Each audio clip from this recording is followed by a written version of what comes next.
it stops, no one knows. We're going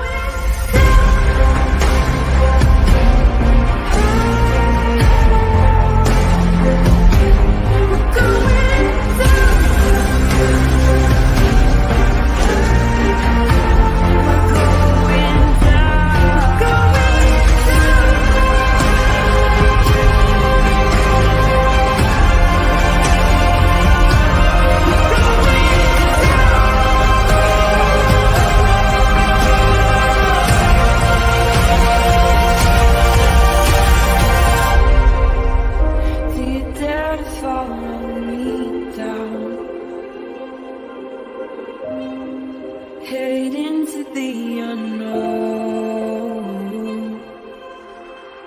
Na, na, na, na, na, na, na.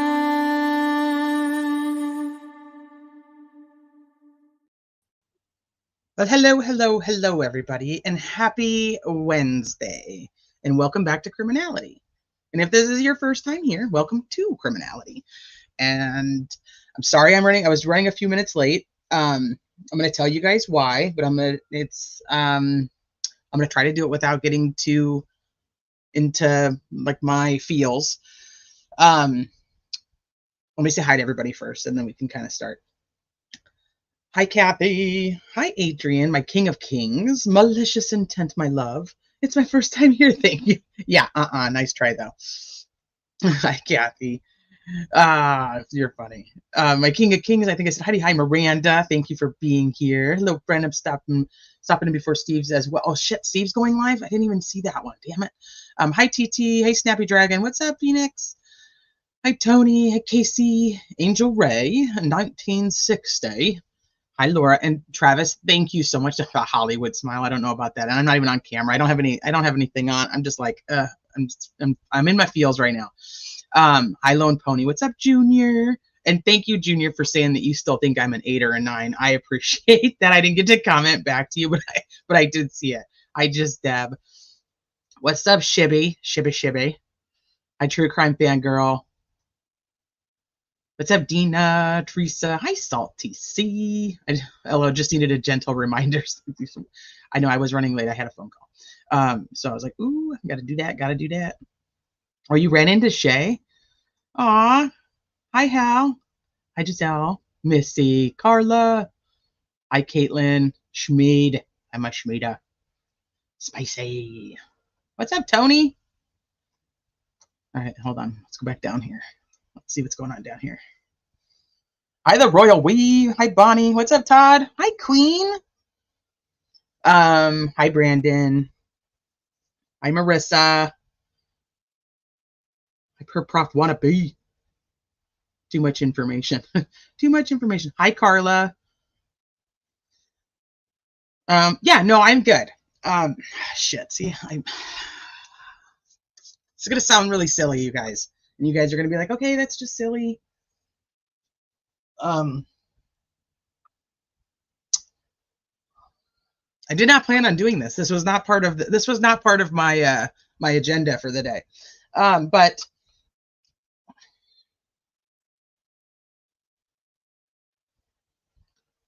so you guys know my dad passed away last year in May, and the anniversary is coming up. So I'm kind of in my feels about it.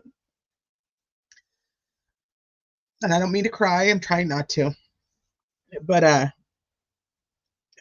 so I was preparing for this live last night, and I was pulling up different articles and different case law, and I thought to myself,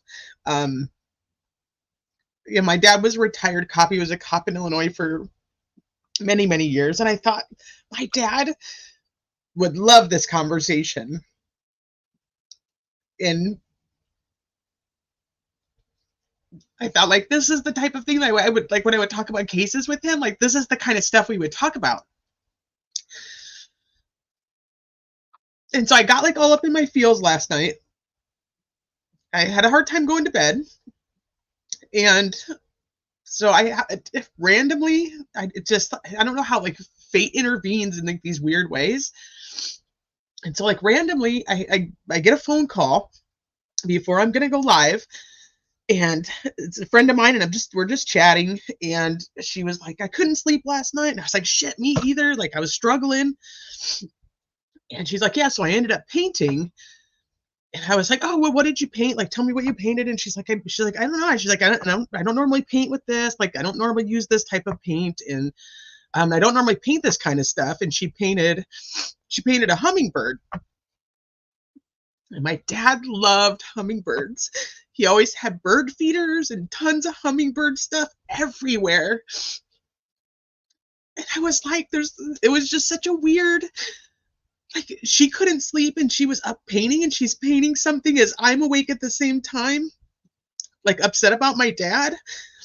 I'm like, that's just, so all of a sudden right before this live, I got all up in my feels, and now here I am. And it's like, I don't mean to. I'm really sorry. I try not to do this.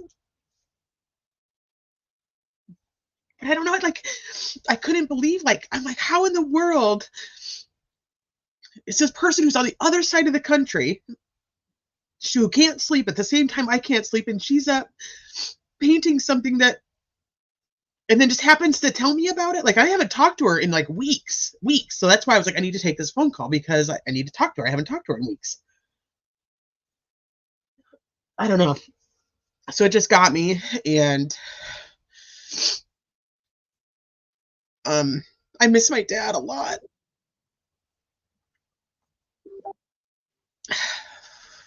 So, and like I said, it was already, because I was like, this is like such a conversation my dad would just be like all over. Sleuthy says, read it now. Okay, I'm going to read it now. This the other day when okay, I'm going to read it right now. Do you want me to read it out loud? I tried not to,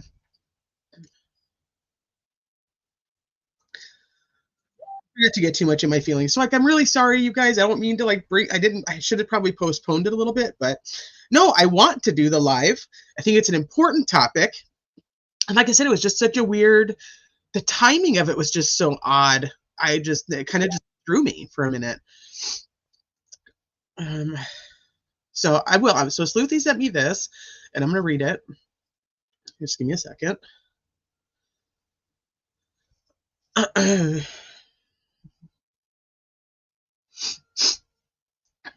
Let's bring this over here. So now I feel like I'm like all over the place. So anybody who doesn't want to deal with me kind of being off the rails today, this may not be in the live for you, because I'm kind of all over the place emotionally.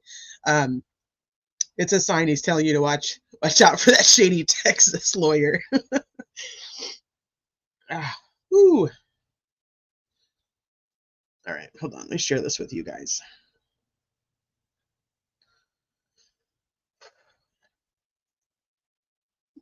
The firsts are really hard. They are really hard. I've struggled a lot since Christmas, really. I think probably the most, because it was like the first Christmas, and we're already in April. His birthday was in September. It's tough. Okay, hold on. Let me get this on here. Thank you guys for all your kindness in chat. Like I said, I'm sorry. This was not on my agenda of the things we were going to talk about, but okay. So someone on Reddit wrote the following heartfelt message online. My friend just died. I don't know what to do. A lot of people responded. Then there was one old guy's incredible comment that stood out from the rest that might just change the way we approach life and death. All right, here goes. I'm old. What that means is that I've survived so far, and a lot of people I've known and loved did not. I've lost friends, best friends, acquaintances, coworkers, grandparents, mom, relatives, teachers, mentors, students, neighbors, and a host of other folks. I have no children, and I can't imagine the pain it must be to lose a child, but here's my 2 cents. I wish I could say you get used to people dying. I never did. I don't want to. It tears a hole through me whenever somebody I love dies, no matter the circumstances. But I don't want it to not matter. I don't want it to be something that just passes. My scars are a testament to the love and the relationship that I had for and with that person. And if the scar is deep, so was the love. So be it. Scars are a testament to life. Scars are a testament that I can love deeply and live deeply and be cut or even gouged. And then I can heal and continue to live and continue to love. And the scar tissue is stronger than the original flesh ever was. Scars are a testament to life. Scars are only ugly to people who can't see. As for grief, you find it comes in waves. When the ship is first wrecked, you're drowning, with wreckage all around you. Everything floating around you reminds you of the beauty and the magnificence of the ship that is no more, and all you can do is float. You find some piece of the wreckage and you hang on for a while. Maybe it's some physical thing, maybe it's a happy memory or a photograph, maybe it's a person who is also floating. For a while, all you can do is float and stay alive. In the beginning, the waves are 100 feet tall and crash over you without mercy.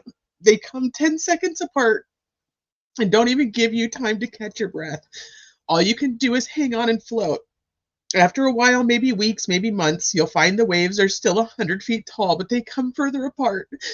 When they come, they still crash all over you and wipe you out. But in between, you can breathe and you can function.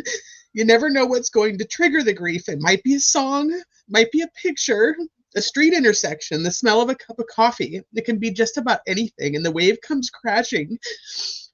But in between waves, there is life. Somewhere down the line, and it's different for everybody, you find that the waves are only 80 feet tall, over 50 feet or 50 feet tall. And while they still come, they come further apart. You can see them coming. An anniversary, a birthday, or Christmas, or landing at O'Hare. Oh, O'Hare. You can see it coming for the most part and prepare yourself. And when it washes over you, you know that somehow you will again come out on the other side, soaking wet, sputtering, still hanging on to some tiny piece of the wreckage, but you'll come out. Take it from an old guy. The waves never stop coming, and somehow you don't really want them to, but you learn that you will survive them. And other waves will come, and you'll survive them too. If you're lucky, you'll have lots of scars from lots of loves and lots of shipwrecks.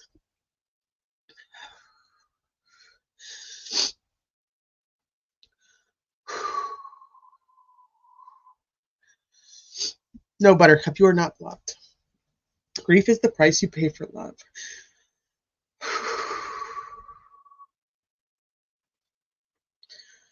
Now we're all crying.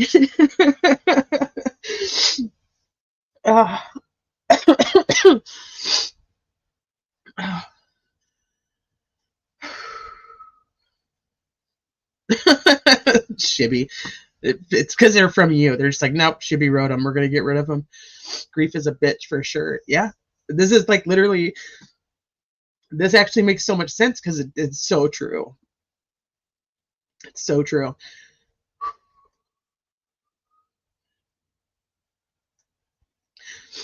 Sorry, I didn't mean to make it. Everybody thought they were coming in here to have a Delphi live, and I'm so sorry. I'm such a mess. Ooh. Such a mess. But who better to share my mess with than all of you, right? Oh, Sleuthy, that's a good one. Thank you for sending that. What did I come into? I'm already crying. I'm sorry, rambling. Yeah, just I had some weird things happen. I don't know what it was. It took over 10 years for the acute sorrow I felt for my dad's passing to get a bit easier. Oh man, I lost my dad when I was turning 6. There was 14 kids in my family, all below 17. I know what classmates think of you for not having a father and wearing secondhand clothing. That's sad. My dad's name was Robert. He went by Bob. His friends called him Bobby T. Bobby T. I just got here. Why are you crying? I know. I guess you'd probably have to rewind to understand the whole thing. I walked in at a sad time. I'm so sorry, you guys. I did not mean to have anything sad. I really, really did not. I really, really did not. It was just, it was an odd timing of things, and this was what was happening. Oh, and it's okay because I have you guys, and I'm gonna be fine.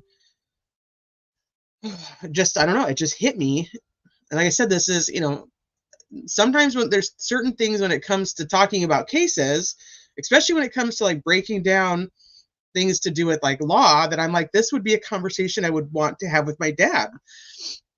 And so it just really made me like think of him. I had lost my dad in October out of nowhere. He died overseas and I had to fly to Italy. Oh my gosh. Rest in peace, Bobby T. Right. I know, like the hummingbird's painting. And then just so weird that she was writing, or she was literally painting a hummingbird.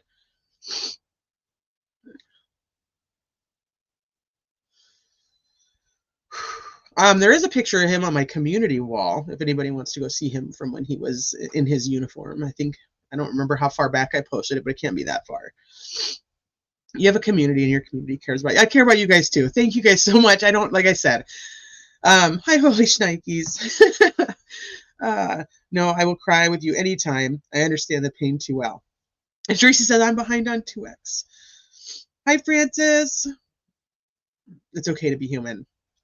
Oh, love you and all your messes. Thanks, Schmeed. Right back at you. Suthi, love you. Salty C, love you. It hits you out of nowhere. I know, and it really is. It's like a ton of bricks, and it just like comes crashing down, and you don't expect it. Like I was, like everything was just fine. Group hugs. We need Bob like for a big family hug. Ooh. Okay. I'm gonna get my shit together real quick. Take a couple drinks of Dr. Pepper. We can actually talk about what we were here to talk about. Felt like a little kid, like wiping my eyes with my shirt. Oh. Ah. Ooh. Hi, BR. I didn't even see you come in. Take deep breaths. Yes.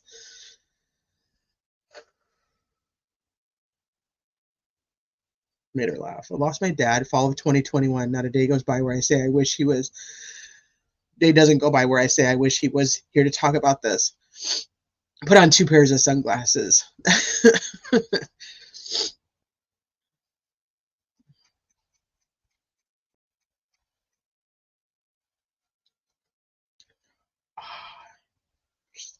Get in my eyes.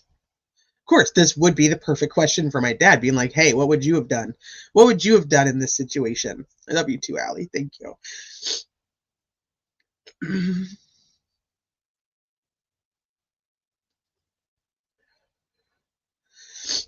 Thank you, Ramblin'.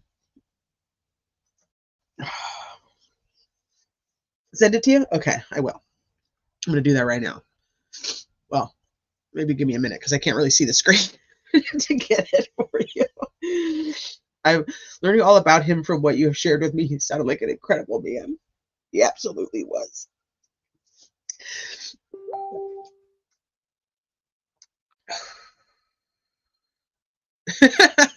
I probably need to.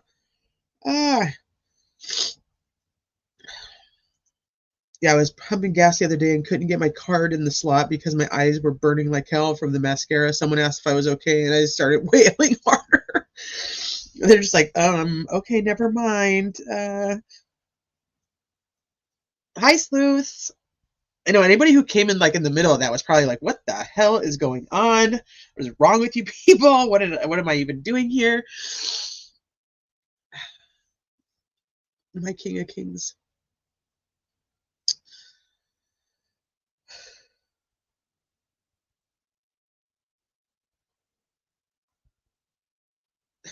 I know, sleuths. Yeah, you'd have to rewind to hear the whole thing. I can't do it again, otherwise my face is drying off as I speak. So,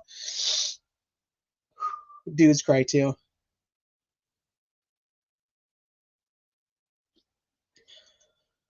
Been 30 years since I lost my dad. Grew up near O'Hare, and that part got me. I did. Yeah, he was a cop. He was a cop in Rockford and Cherry Valley and Belvedere. Yeah, when I'd go visit him, that's where we'd go. We went to O'Hare. Well, that's where I went. Francis. Oh shit. Thank you. Just missing my daddy. I know I spilled my Dr. Pepper and it really upset me.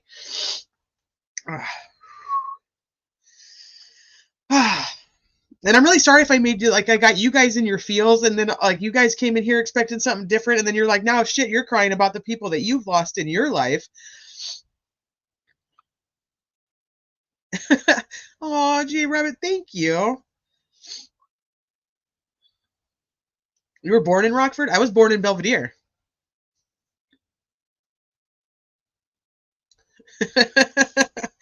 Ah. You're gonna go take care of someone for me, Dean. Thank you. You got my back. You instantly start crying. See, that's what I mean. Like, people came in here and they were all in a good mood, enjoying their day, and then they come in here and they're like, shit.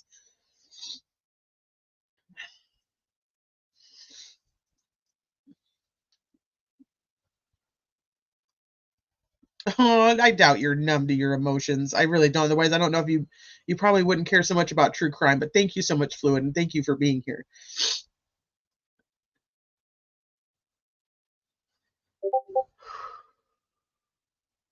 Okay, you posted something in the messenger chat. Let me go look. And then I'm gonna get Travis. I'll get Travis a link, and he can come up and help me to stay focused on what the purpose of this live was, because it's an important topic and I think it needs to be talked about.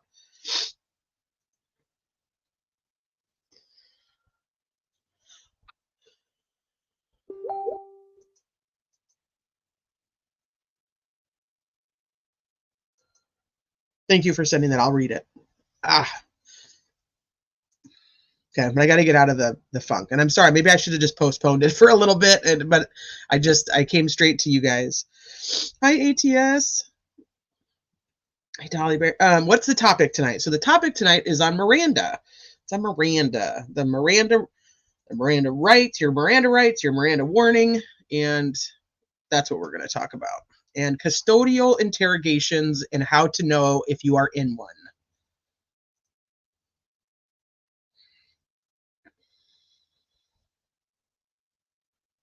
Oz.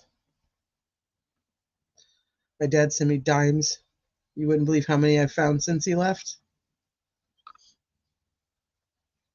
Okay. I'm not going to read any more of the chat about that because we have to go. I have to go this way. But now I'm like, I have a lot of shoulders here. That's why I'm like, okay, I'm just going to do it. I'm just going to go live. It'll be the best thing for me to do it. And I'll just tell you guys what was going on.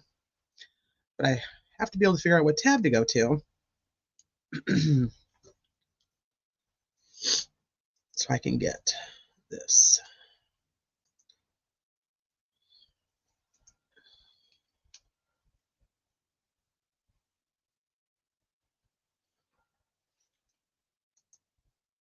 Gail, thank you so much. I missed that. I'm sorry that I missed it. Thank you for sending that. I appreciate the super chat. I really do. Love to hear your thoughts on MR and Maddie's case. Okay, let's do it. I have to go catch up.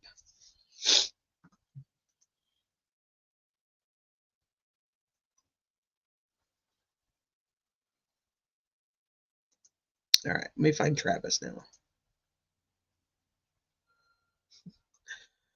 Sleuths investigate, send me pictures of puppies to make me feel better, which does work. I'll say that. It really does. They're fucking cute.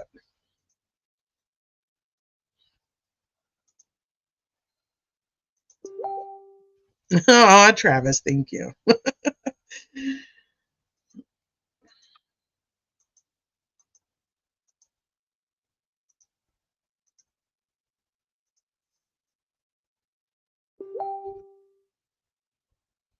Okay, I'm going to close that so that the notifications aren't just going off.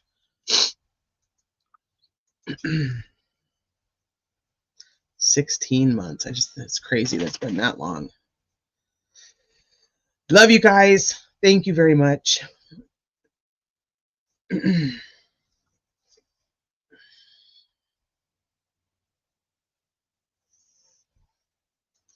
Well, this live might help you too, because we're just going to go over what it's like to be in a custodial interrogation. I just sent Travis the link so he can come up and help, but I do have a bunch of articles and stuff that I did pull up. So and then he was kind enough to pull up some some case stuff and highlight it and get it all ready to go. So we'll go over that too.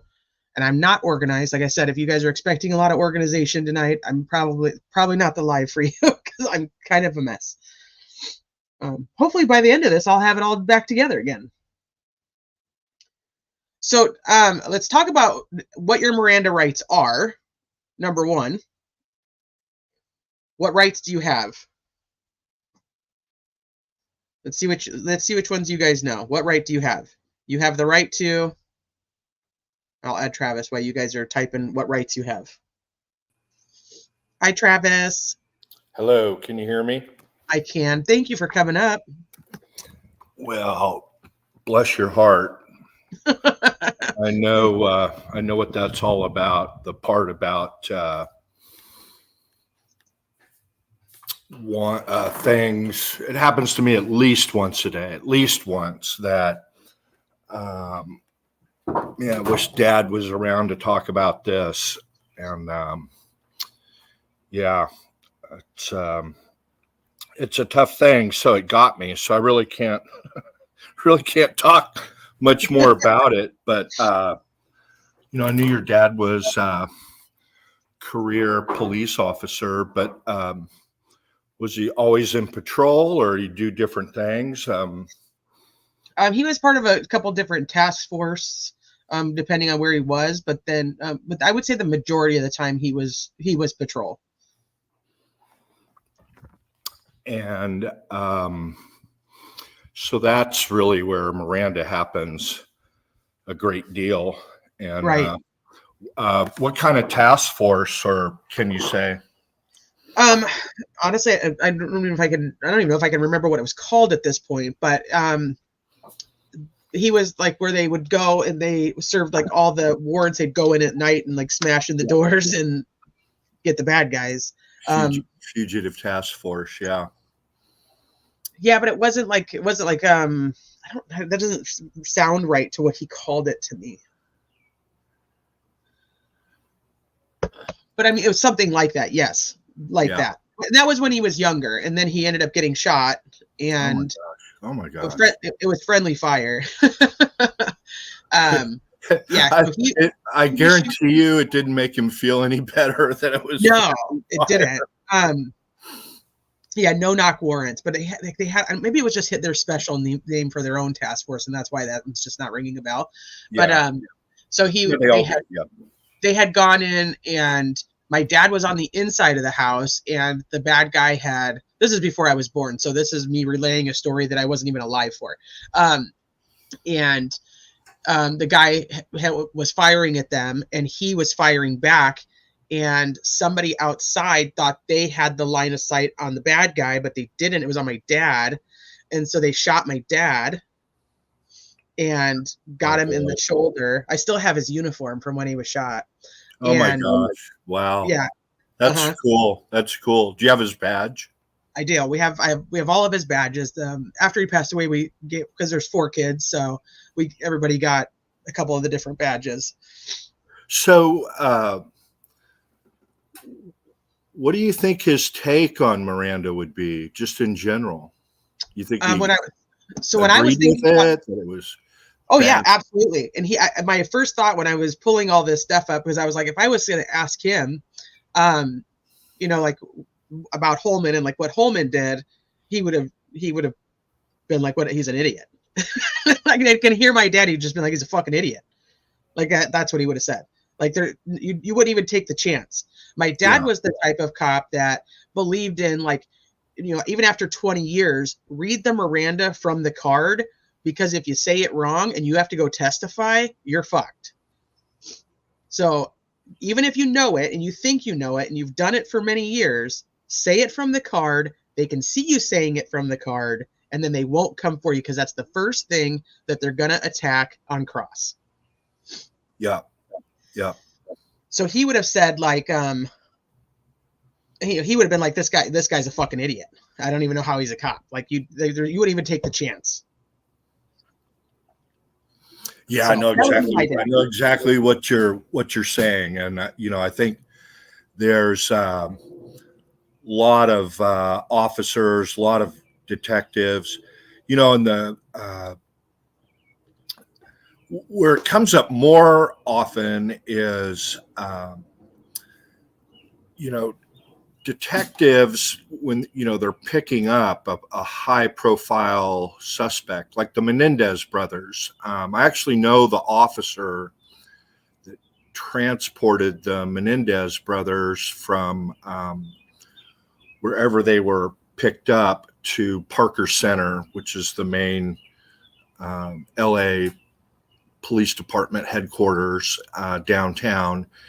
And so they'll frequently have armed patrolmen there because they're, younger, better shape, better prepared. And so and detective cars aren't really always suitable to transport people.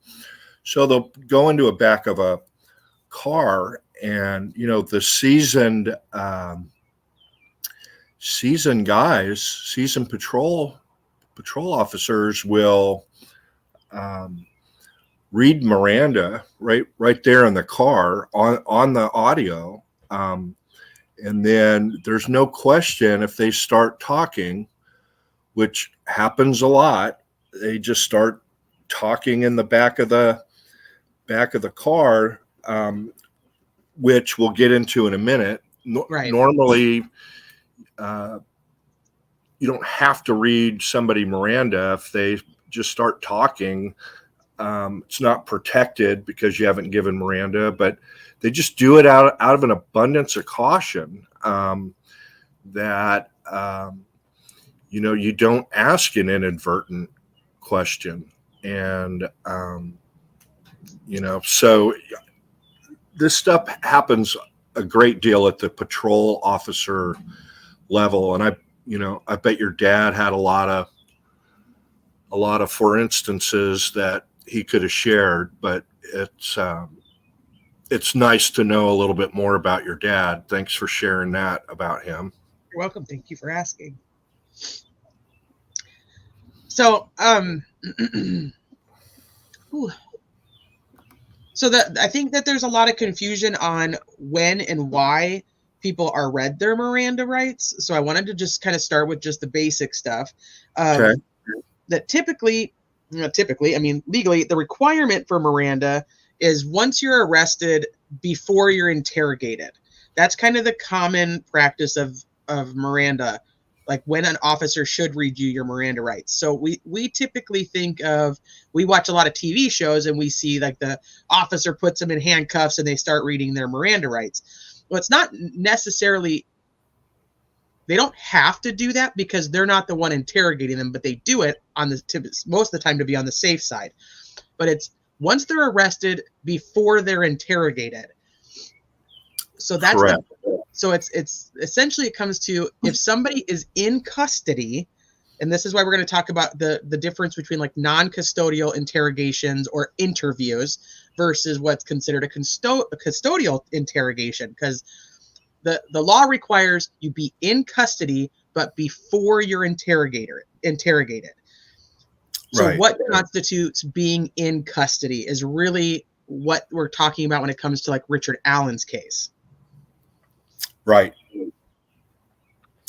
And I sent you a case. If you can, You did. Let me pull it up. Pull it up at the appropriate time. Okay. And for while you're doing that, for those that remember the motion to suppress, the second statement, I think is how it's titled. The one case that they cited to was State versus ER, Correct. which is Indiana Supreme Court case where they held that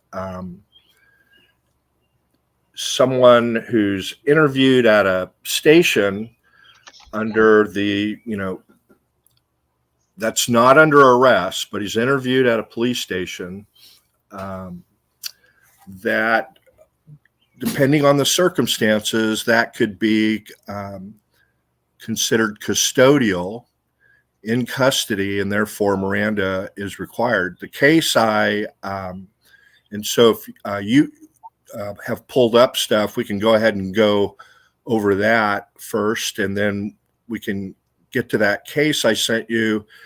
Perfect. We can do that. It's the most current case about the situation, and I thought it'd be a good example to go over with everybody, because it's where the Indiana Supreme Court said, yeah, in ER, we said that under certain circumstances, someone not arrested in a police station would be a custodial arrest, and you need to read a Miranda rights. But we didn't say every interview in a police station automatically triggers Miranda. We didn't say that. And we'll go through the factors that they looked at in that current case. It's either this year or last year, where the Indiana Supreme Court said, no, we didn't say that. These factors make us conclude that Miranda wasn't required. But let's go through with what you got, and we can talk about that. Okay. So this is just like, when does it apply? When should it be read? And why should it be read? So I had asked, when you were coming up, I had asked the chat, like, what are your rights? You have the right to remain silent. You have the right to an attorney. If you cannot afford an attorney, one will be provided for you. So I think most people in general know what your rights are, but they just don't know exactly when or why they should be read. So that's one of the things I wanted to talk about with this one. So when does it actually apply? So custodial interrogations, we were just touching on that. So I just want to talk about the overall of custodial interrogations, and then we're going to break it down. We'll go into what it is in actual, what the policy is in Indiana, so that our ISP's actual SOP on it. So a custodial interrogation, the term custodial refers to the suspect being in custody. It doesn't necessarily mean in handcuffs. It means that the police have deprived the suspect of his or her freedom of action in any significant way. Interrogation means questioning. I know that some of this sounds very basic, but I just want to, some of it I think needs to be basic, because I think that's what they're trying to get at in the last motion when they're talking about the way that Holman is talking to him, the environment that Holman is talking to him in, and the certain key words and phrases that are said while Holman is talking to him. So interrogation means questioning. The questioning can be in the form of an officer asking the suspect direct questions, or it can be comments or actions by the officer that the officer should know are likely to produce an incriminating reply. Yeah, there you go. Because, if you've, so a lot of times, they'll read from the card. Let's just take, something more common, DUI arrest. And they'll typically ask during the investigation, before they put the person in cuffs, where have you been? Have you been drinking? I detect an odor of alcohol. How many did you drink? What period of time? And then they fail whatever coordination tests they give, and they put the person under arrest. Some will go ahead and Mirandize right there, and then they'll engage in friendly conversation on the way back to the station. And some officers are just really, really good at this. And so if they don't read a Miranda and they chat them up and say, oh, I've always wanted to check out Harry's bar on 4th. How is that place? I heard really good things about it. And they'll get them chatting, and it's just amazing what they can get out of these folks. And if they don't read Miranda, if you're in handcuffs in the back of a car heading down to jail to be booked, that's clearly a custodial interrogation. Are you following me? I am, yes. Okay. And so, but that's clear cut. And then, but so there's all these different scenarios. So let's say it's a typical highway patrol deal. They um, pull the person over, but they're in a real dangerous situation. Maybe they pulled onto the center median instead of off into the right shoulder or into a parking lot.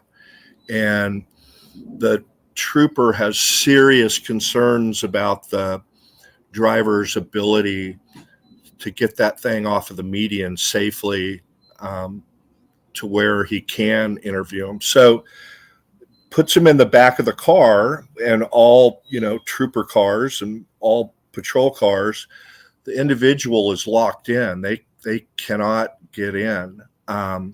So it's just transporting somebody from one location to a safer location. Does that trigger Miranda? That's just one example, but there's the main thing is courts look at these on a case-by-case basis, and the materials you research, so you're getting to custody factors, and when you go through that, it'll cover what courts look at as to whether somebody's in custody or not. In cuffs, in a car, that's pretty much going to be it. But a voluntary interview where they call somebody and say, hey, I'd like you to come down to the station to, talk to you about what you might know about this crime. And so did you want to go over some of the factors that you found in your research? I see that's a heading right down below. Custody so factors. You happen to know the answer to this that Jan asked, is what age must you be read your Miranda rights? Well, if you're a juvenile, there's in some states added protection, but if they're going to, there's no minimum age. They have to read Miranda if you're in custody and they're going to ask you questions about the crime, interrogate you. You have to be read your Miranda rights. And if you're too young to understand them, they essentially can't question you. And then some states, more and more, are requiring that before a juvenile can be questioned, their parent has to be notified or an attorney appointed. But so the answer to that question, there's no minimum age. I do, from my understanding, and I don't know if this is state specific, that that if you are under 18, you can't waive your own Miranda rights. You have to have an attorney or a parent to waive your rights for you. Yeah, that's state by state. It is, and okay. So you're an adult in Texas if you're 17. So, okay. And then, so if you're under 17, they can't interview you unless they can't interview unless they notify the parent or the attorney. And then other states are more restrictive, that can't interview unless a parent is present or consents. And I'm sure California is going to be, on the more protective end of the scale. Right. And Texas, probably. Yeah, but when I was in California, you weren't an adult until 18 for purposes of criminal law. But Texas, Oklahoma, it's 17. Oh, Connecticut, it's 14? Oh, that's crazy. That's interesting. Didn't know that. I went to school in Connecticut. Good thing. Okay. But I got out of there unscathed. So You're like, thankfully. Okay, so custody factors, and some of this will be repeated when we get to the ISP stuff. But I just, like I said, this is like the overall general, like what is considered a custodial interrogation. But then it becomes more specific when we get into the ISP side. So I just want to say, like, we may repeat some things here, but better safe than sorry. So courts may consider several factors to determine whether an interrogation was custodial. Overall, they try to determine how intimidating, how coercive, and how compelling the environment was. The questions they weigh include, this is why I think this is important to Richard Allen, because like I was saying earlier, the specific things that were said in the motion and the specific excerpts that were pulled, you're going to see why they were. So who asked the questions? Was it a police officer, a prison guard? Was the questioner in position of authority? Was he or she carrying a gun? The identity of the questioner goes to the intimidation level of the interview. For example, a court may consider an armed police officer or prison guard more compelling than a postal inspector.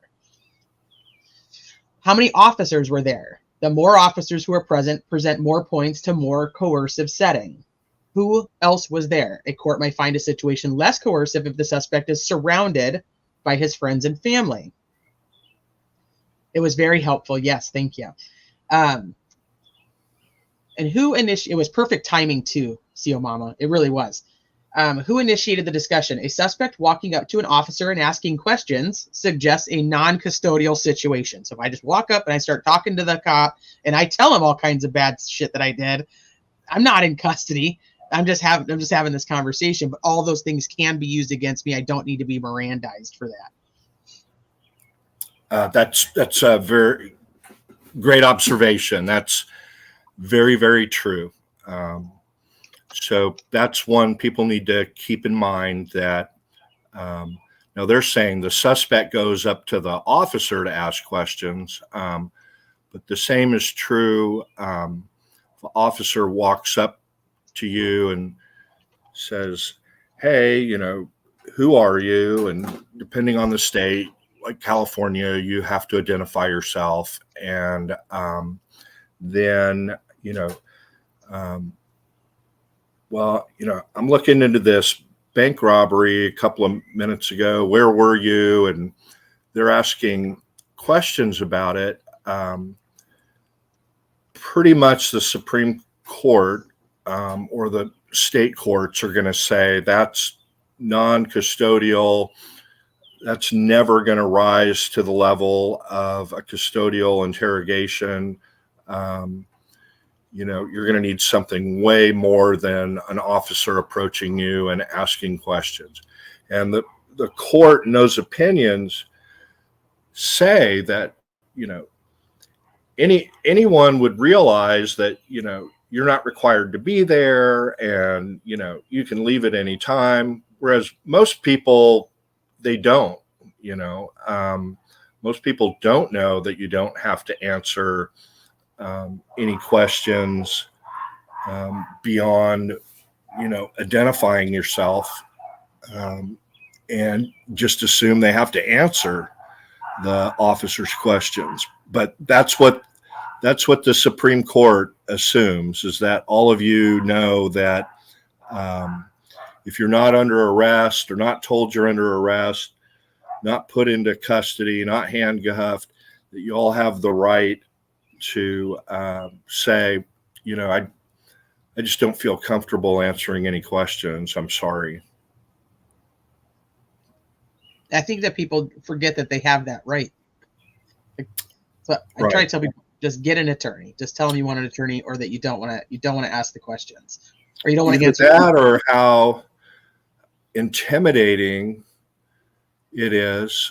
I don't know if anybody here has been contacted by the police, either showing up at their door or at their work or calling them on the phone. Phone's a little bit different, but which is why police and detectives like to do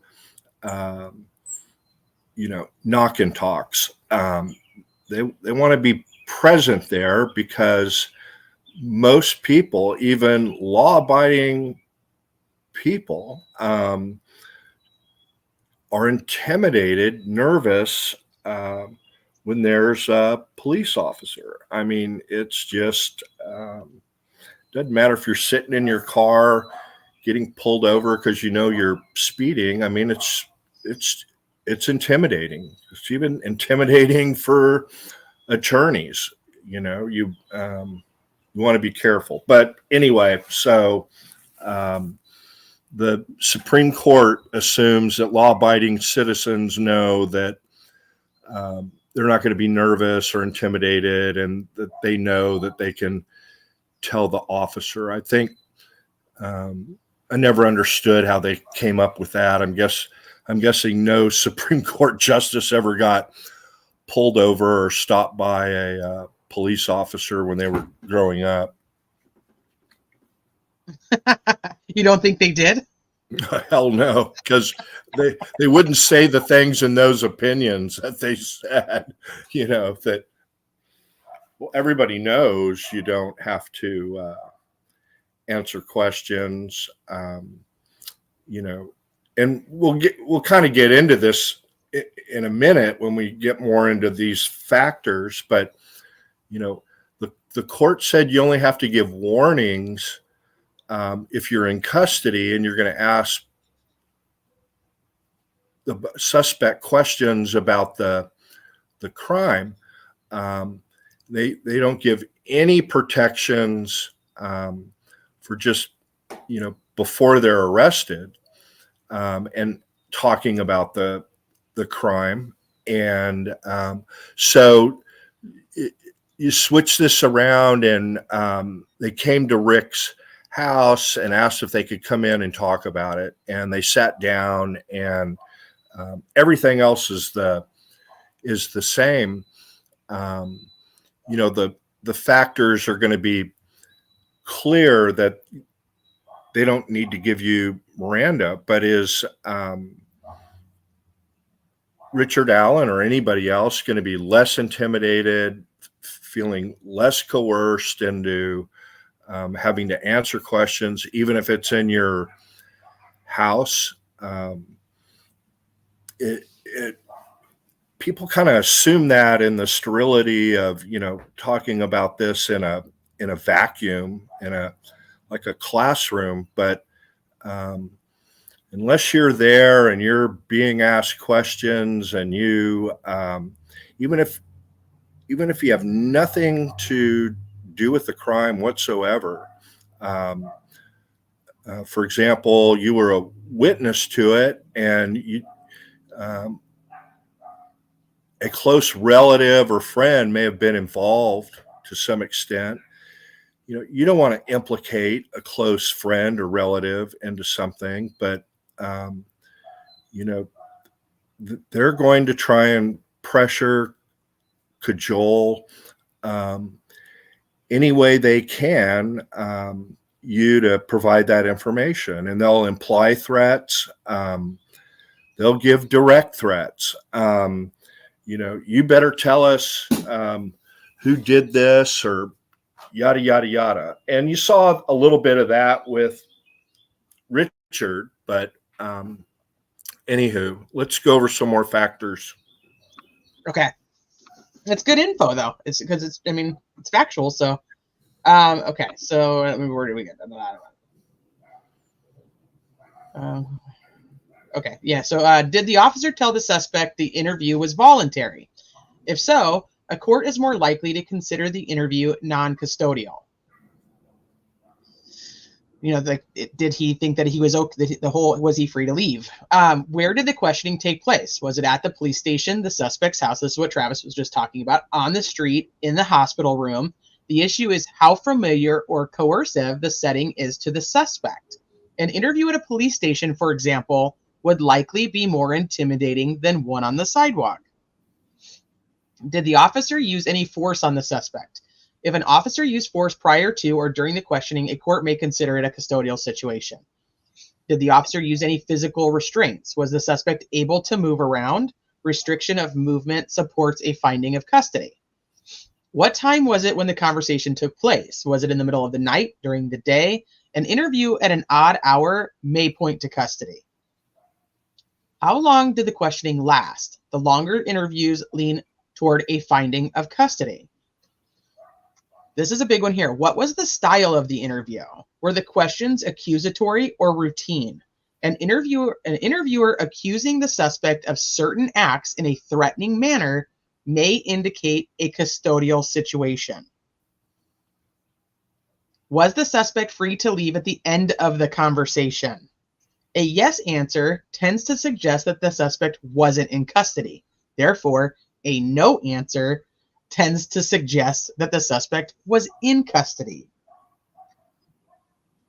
Yeah, so you already covered that one, but the thing about sit tight right there, I'll be right back.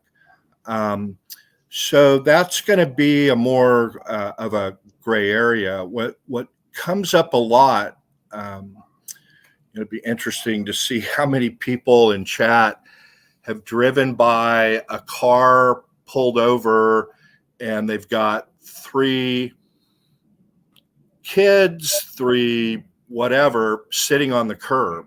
And they're told, sit there on the curb and don't move. So that's going to be a huge factor that you're in custody, because your freedom of movement, you're under an order, police order, that restrains your movement. Sit down there on the curb. And so in those cases where officers do that, they tend to find that Miranda needs to be given.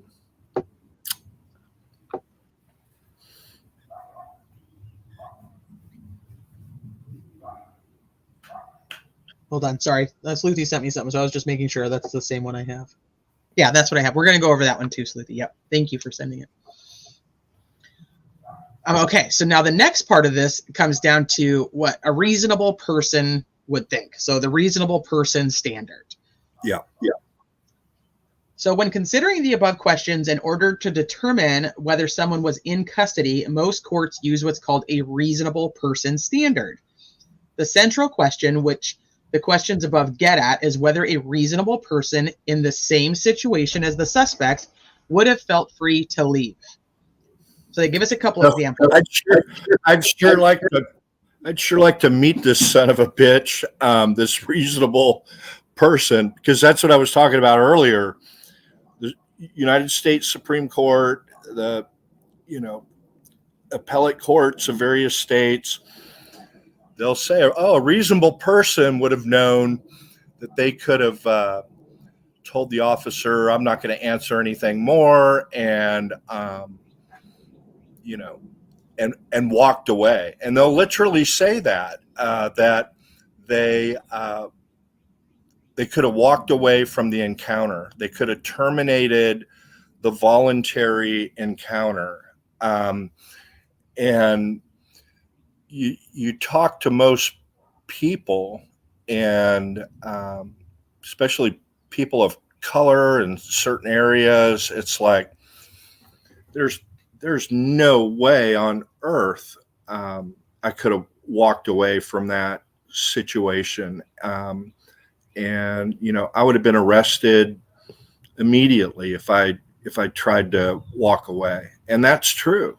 And so I don't know who this reasonable person is. When you read enough of these court cases and the courts are saying, oh, any reasonable person would have known you could quit talking, because what they're doing, frankly, is they're striking a balance with the officers, police, law enforcement, immediate need to get information and investigate a crime versus the rights of the defendant. And they drew a line, after arrest, after custodial interrogation. And so why did they draw the line there? Because if they drew the line at any time an officer talked to anybody, they had to be read their rights. Law enforcement wouldn't be able to investigate crime. And so, it's essentially a public policy decision that the court made at the time, and which caused conservative justices to criticize some of the decisions made at that time. But when the U.S. Supreme Court reaffirmed Miranda, they indicated it probably wouldn't have been decided the same way today, but it's so ingrained in the jurisprudence of American law that we're not going to overturn it, even though we disagree with how it was determined. Go ahead. Okay. So they give us a couple examples, so I'm going to read through those. But you have a pretty good example yourself. So a police officer contacts Matt about a burglary, and Matt agrees to meet the officer at the police station to talk about it. The officer doesn't initially give a Miranda warning. Instead, he tells Matt he's under arrest. The officer says he thinks Matt is involved in the burglary and tells him the police have found Matt's fingerprints at the scene, even though they haven't. 5 minutes into the interview, Matt confesses. The officer then gives a Miranda warning, and Matt confesses again. A half hour after he entered the station, Matt leaves. The interview wasn't custodial because Matt voluntarily went to the station.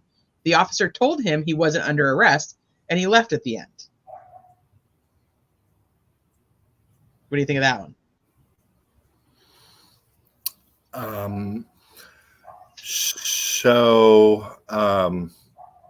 Yeah, that's probably how most courts are going to rule. And where did you get this information? You said from Indiana? No, this one is just the legal encyclopedia. I'm going to go through the ISP specific SOP on custodial, but this is just the legal encyclopedia of custodial interrogation.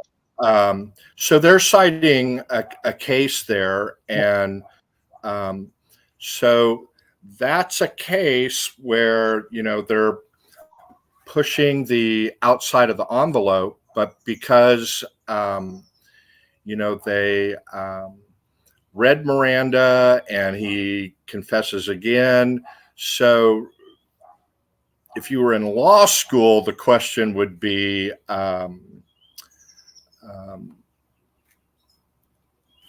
what would happen without that Miranda warning and the confession again.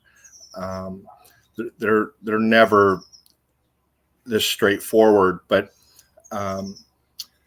so if you screw up and you should have Mirandized them, and then you give them Miranda, and believe it or not, 99% of the time, they don't say, I want a lawyer, because detectives are really good at making you think that you're talking your way out of an arrest, and until they confront you with the stuff. Okay, that makes sense. We know you're a good guy. It's all part of read. But if you read the warnings and then they reconfess again, you've basically cured all of the problems from before. But they're citing, I'm not familiar with Oregon versus Mathiasen, but they're giving the essential facts, and that was the holding. I don't know if people in chat disagree with that. Why is that okay to do that? We can answer that, but so that's one of those situations where, it got all the way to the U.S. Supreme Court, so there was enough of an issue for 4 justices to say, yeah, we better take a look at this. I suspect that, it's hard to say. Let's see, what's the style of the case? It's Okay, Oregon appealed. So Oregon, the state, lost. The highest appellate court that considered it in Oregon ruled in favor of the defendant and said, no, we're excluding that. And Oregon appealed. And we know that because it's Oregon versus Mathiasen. So Oregon is the appealing party in the U.S. Supreme Court. They don't appeal unless they've lost. So in Oregon, they said, state, no, you messed it up. We're suppressing everything. And the U.S. Supreme Court came back and said, I don't know if that's my we audio. don't know what the vote was, but it's another. And what would have been nice to ask your dad about is how did officers keep up with it? How did, for example, how did they update you guys about Oregon versus Mathiasen, or this one we're going to get to in a minute, U.S. versus Bassignari. I can't read it. Bassignari. Yes. Yeah, but essentially, what happens is like I teach it at some of the academies, an update on, and it's up to me to pick out the cases that are going to be most applicable to a patrol officer, especially a young new patrol officer. Major changes on warrantless arrests, warrantless seizures, searches, when you can search a trunk of a car. Those are the most important cases to a new patrol officer. But that's how they keep up, is a prosecutor or attorney from the community comes in and teaches a legal update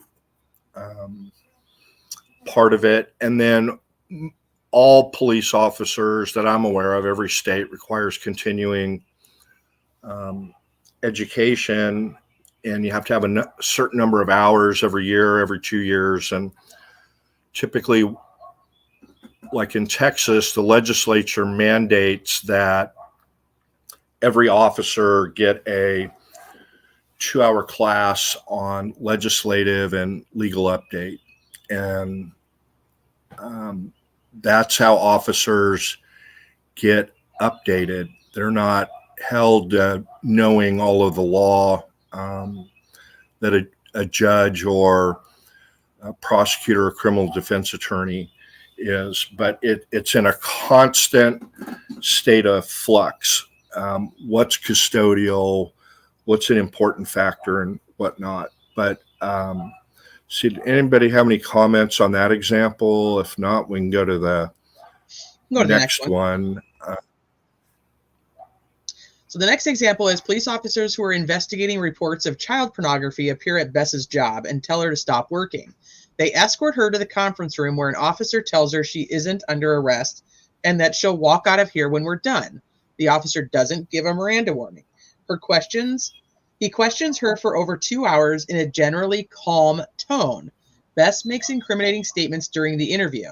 Although the interview took a long time and Bess didn't voluntarily walk in the conference room with the officers, she wasn't in custody because the interview was in a familiar place. She wasn't isolated from the outside world, and the police didn't pressure her to confess. The conversation was consensual and not coercive. Okay, there's got to be some people have to have some thoughts about that one. I hope so. Defense own words, not hearsay, but only if it's asked of a witness by a party opponent, the prosecutor. Your own defense team can't use your words, so you can't help yourself. Susan says, in my opinion, no matter what Holman said, he purposely didn't do the Miranda because he didn't want to scare him off yet. he knew he was arresting him, but he wanted a crack at him too, and thought that if he I hate there's a character limit. And I think a lot of people would agree with that previous comment. And it's one of the factors. How soon wasn't he arrested immediately after the interview ended? Correct. The one from the 26th. Yeah. And that's the second interview they're trying to suppress, right? Correct. Okay. The first one, ironically, is the one that he is read his Miranda rights. And I was going to pull it up because somebody asked in chat who it was, and I'm almost positive it's Liggett and Mullen, but I want to just double check that it was Liggett and Mullen that actually interviewed him in the first one.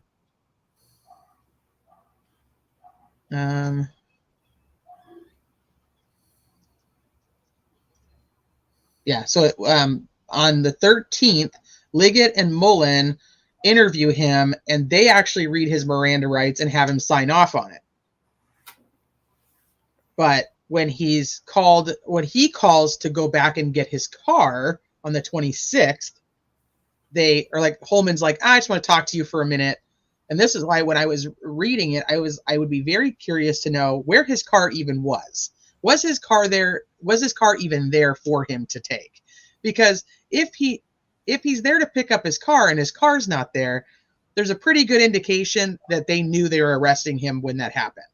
Which, for me, they're talking to him on the 13th. That one is actually more non-custodial in my opinion, but yet they read him his Miranda rights. And then the one on the 26th, they now have already gotten back the initial tool marking reports where they're saying that the tool markings on the unspent round match his.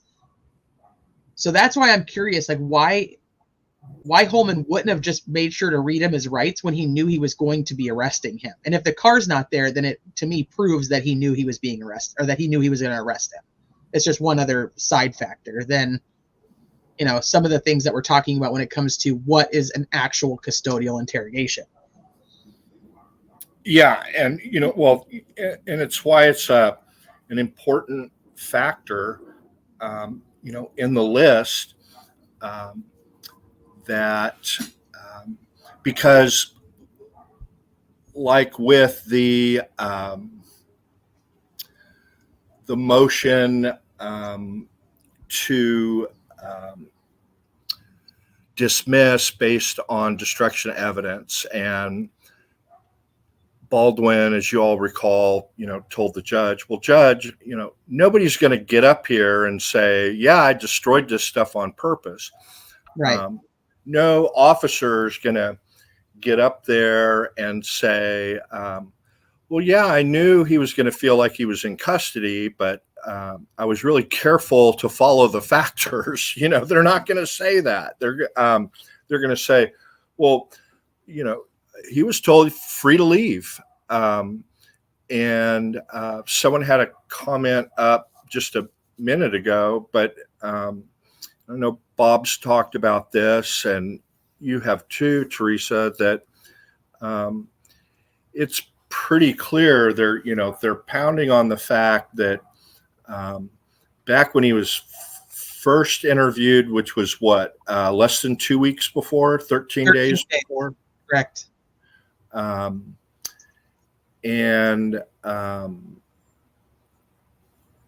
they, Mirandized him, two different officers, and First Sergeant Holman gets a shot at him. I agree with what Bob said the other night, that Holman wanted to be the guy to, crack him. And yes, he, saw this is our one last, we were going to arrest him. There's our one last opportunity. And so going along with what you're saying about the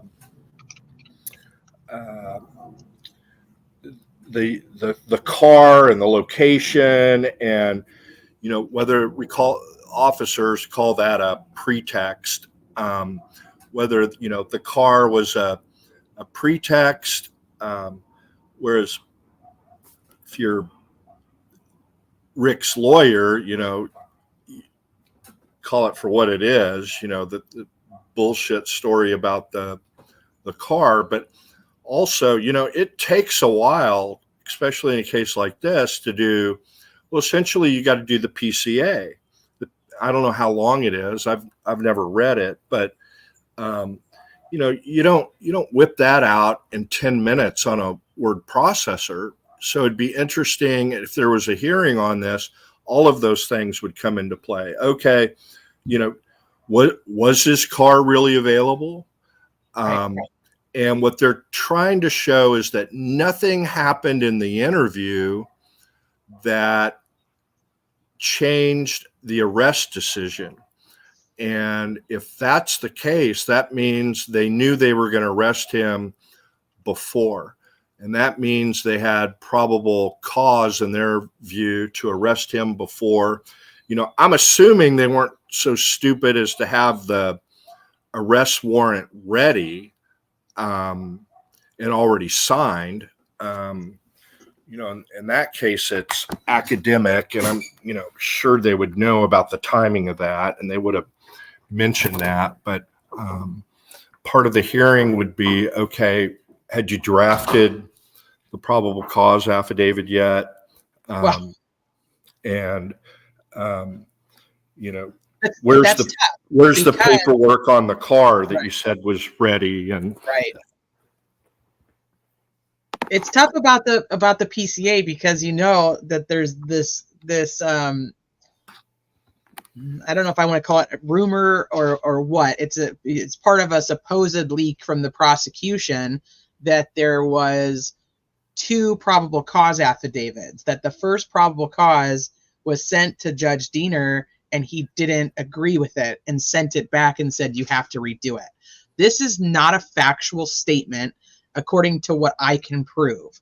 This is just part of what Lead Pipe was arguing and had witnesses for during the contempt hearing. So just take this for what you want. That was being put out by a certain group of people. So the interview on the 26th, he's taken into custody, but he's not actually arrested until the 28th.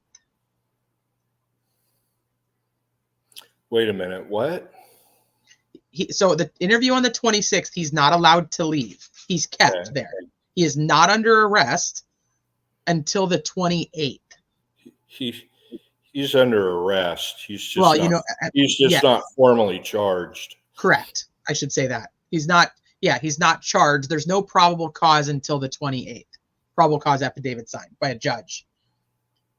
Okay, I gotcha. All right. I see what you're saying. Yeah.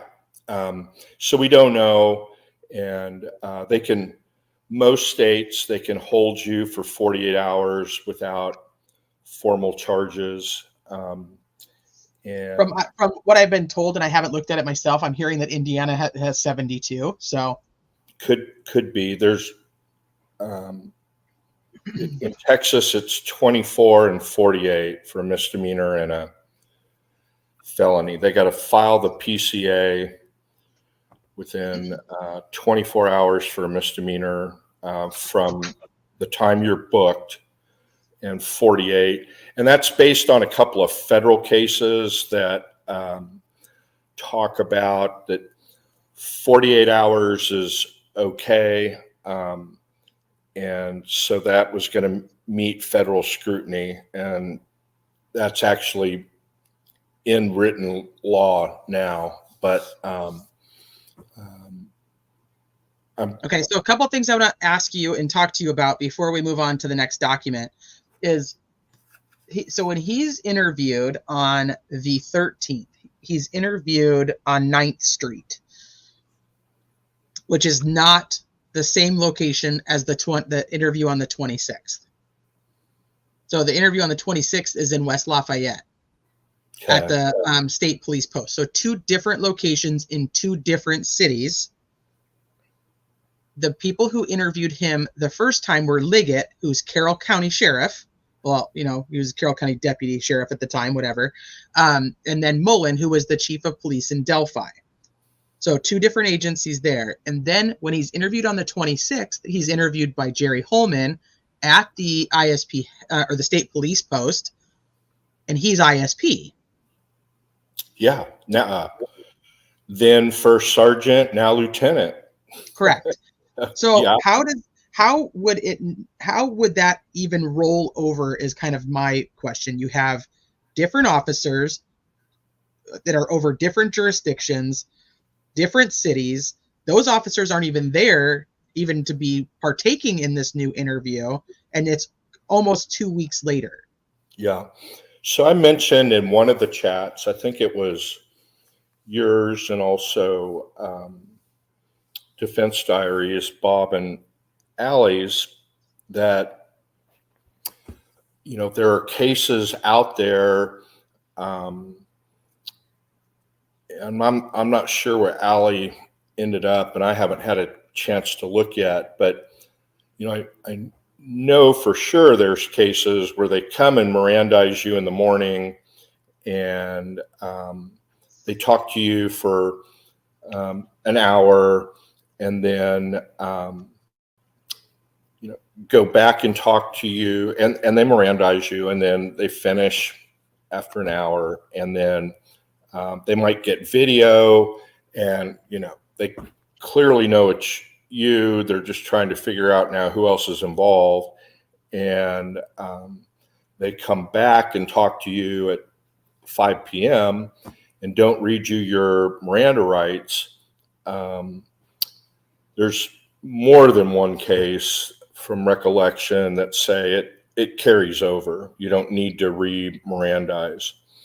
And then apparently Allie found one during the live that was a number of days. And I seem to remember. So I don't know exactly what cases I don't know what case she found. Yeah. And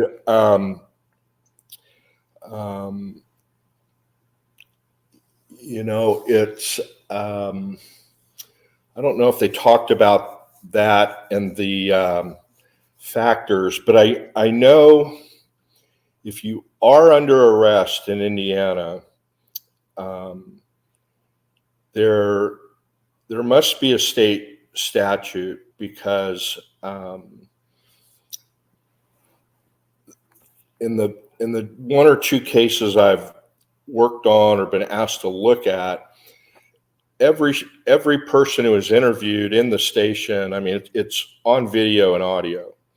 And then in addition, same person interviewed more than once is always given a Miranda and always asked to sign it. So there must be either a statute or policy. One of the cases is in and around this area. It's not this specific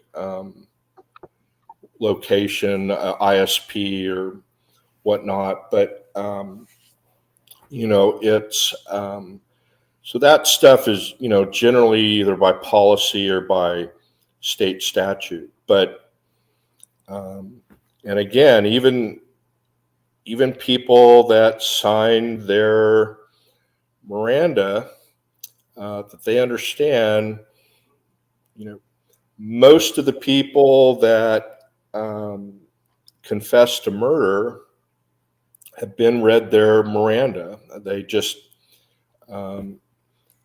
end up getting there because, like I said before, they think they're smarter than the police, or they think they can talk their way out of it, or, you know, they just never confess, even though it's, you know, in the face of pretty solid evidence against them, DNA or ballistics or whatever it might be. And they're just, it's a win-win for the law enforcement. It's a lose-lose for the defendant. I mean, you're not going to talk your way out of it if you've been arrested. And, you know, they can't really unarrest you. So even if never mind, you're free to go.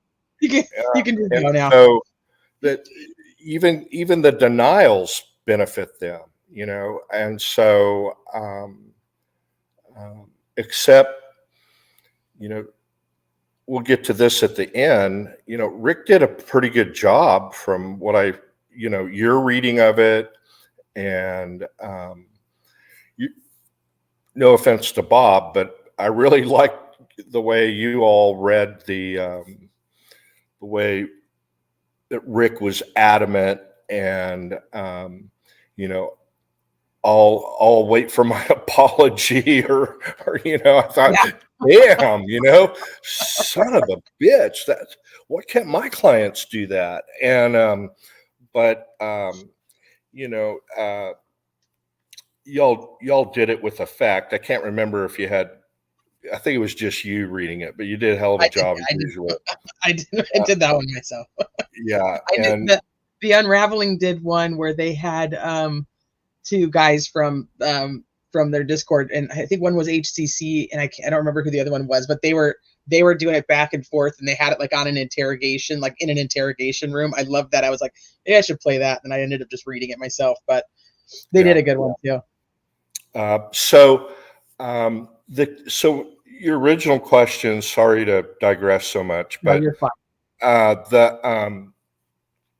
This carrying over.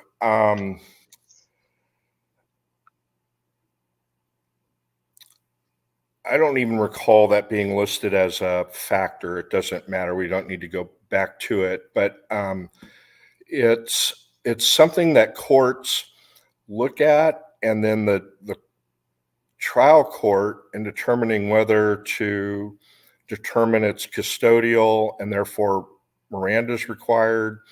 You're supposed to look at guess what? Totality of the circumstances, all of the factors, and that's going to be one factor that would weigh in.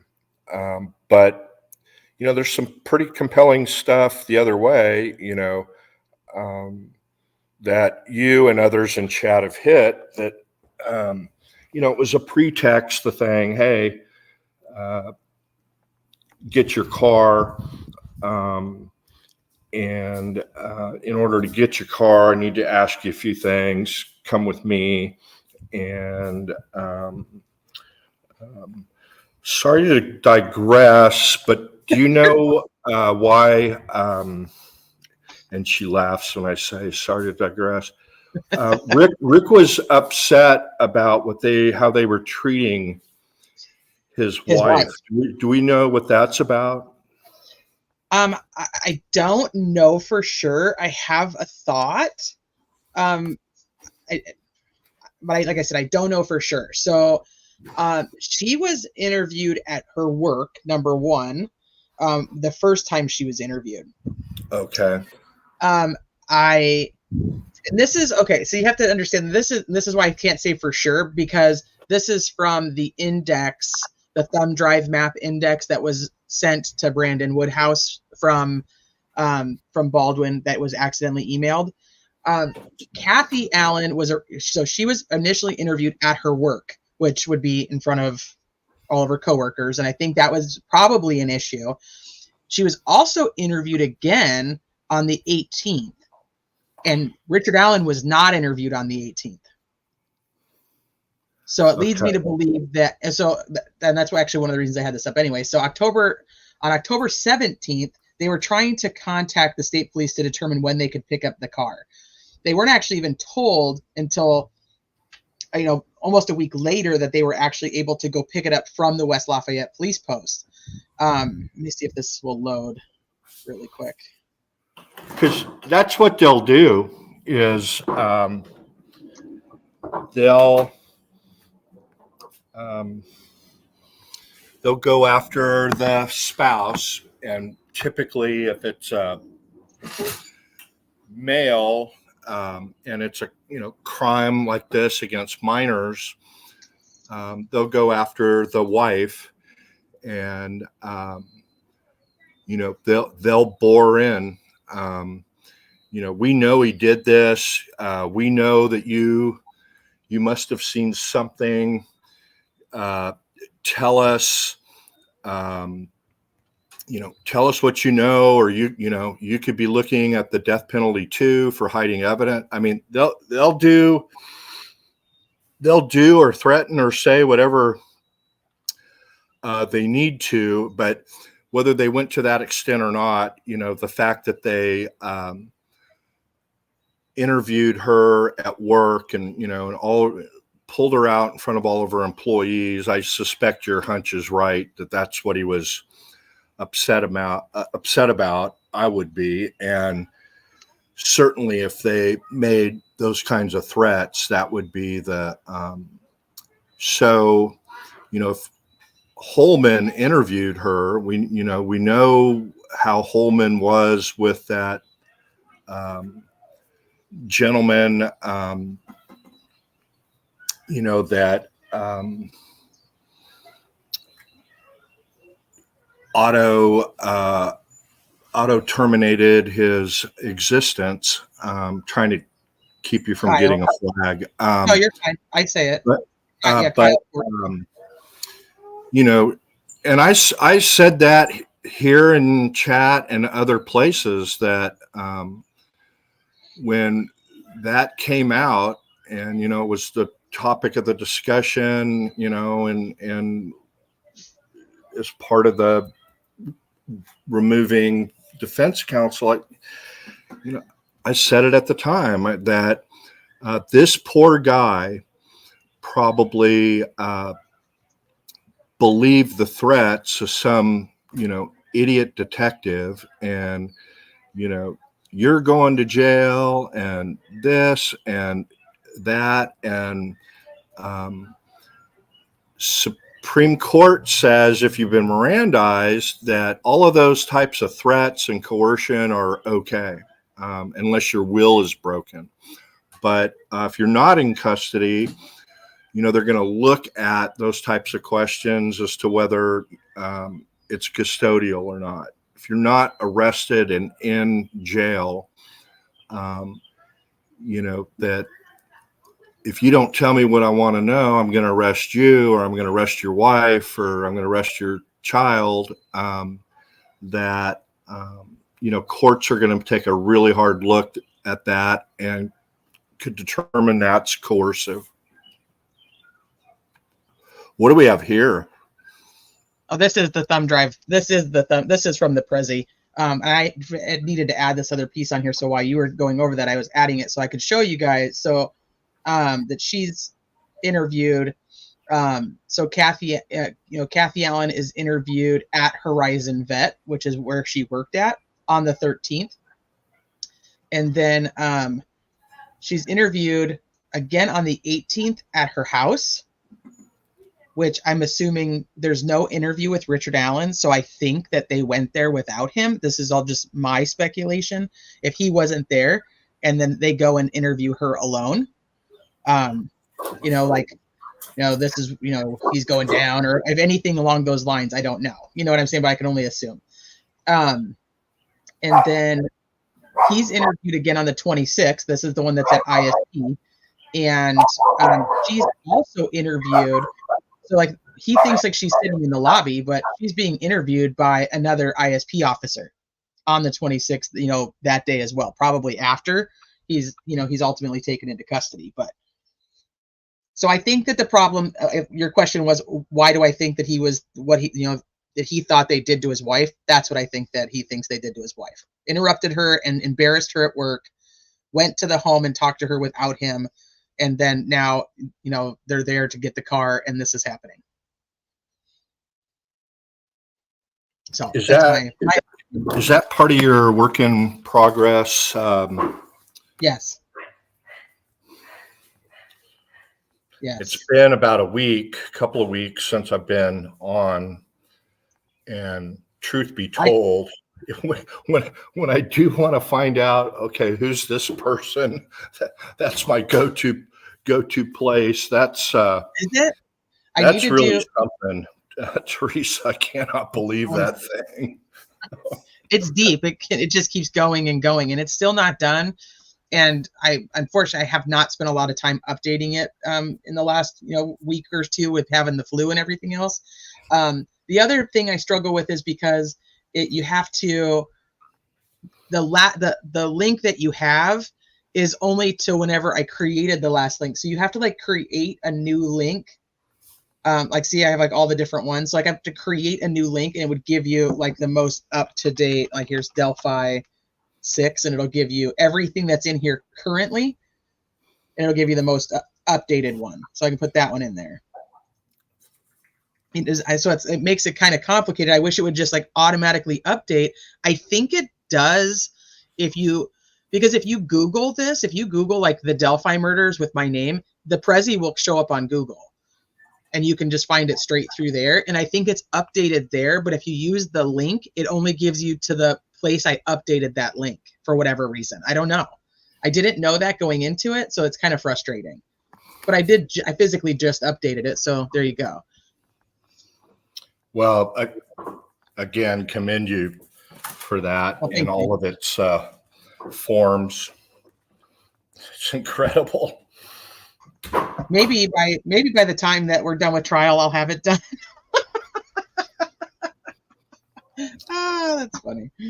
I don't know if it's ever done. It just keeps going and going and going. And I was updating all the court documents on here, and then I stopped doing that, and I need to finish the timeline. There's so much to do.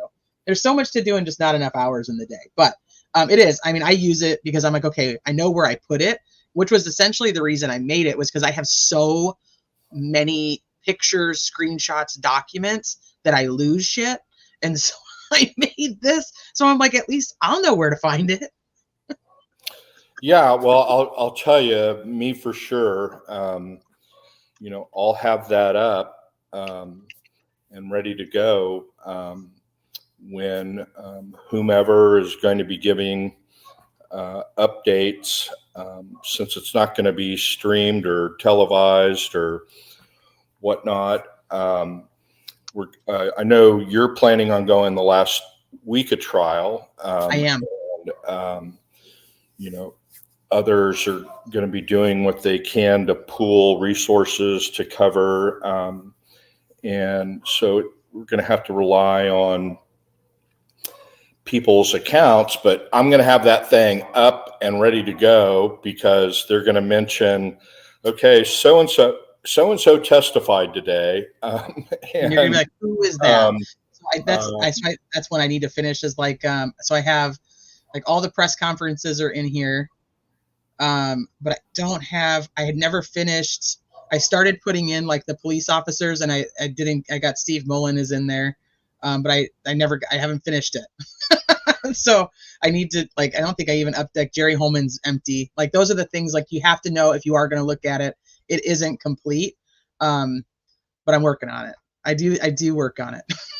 Just not as much. The other thing too, I noticed is that whatever you say about somebody, it's solid and balanced. And I try to source it. If there's something in there about like, and if there is no source and it was just an internet rumor, I try to put that in there too. So, and then here's the legal side. Here's all the people. Here's all the, like I said, some of it's still just empty, but I have it. It's all planned in my head. Do I have Nick done? Oh, I have a little bit of Nick done. And then hit the connection from how Nick is connected to the family is in there. Have Shane done? Nope, didn't do Shane. Yeah, so that's, yeah.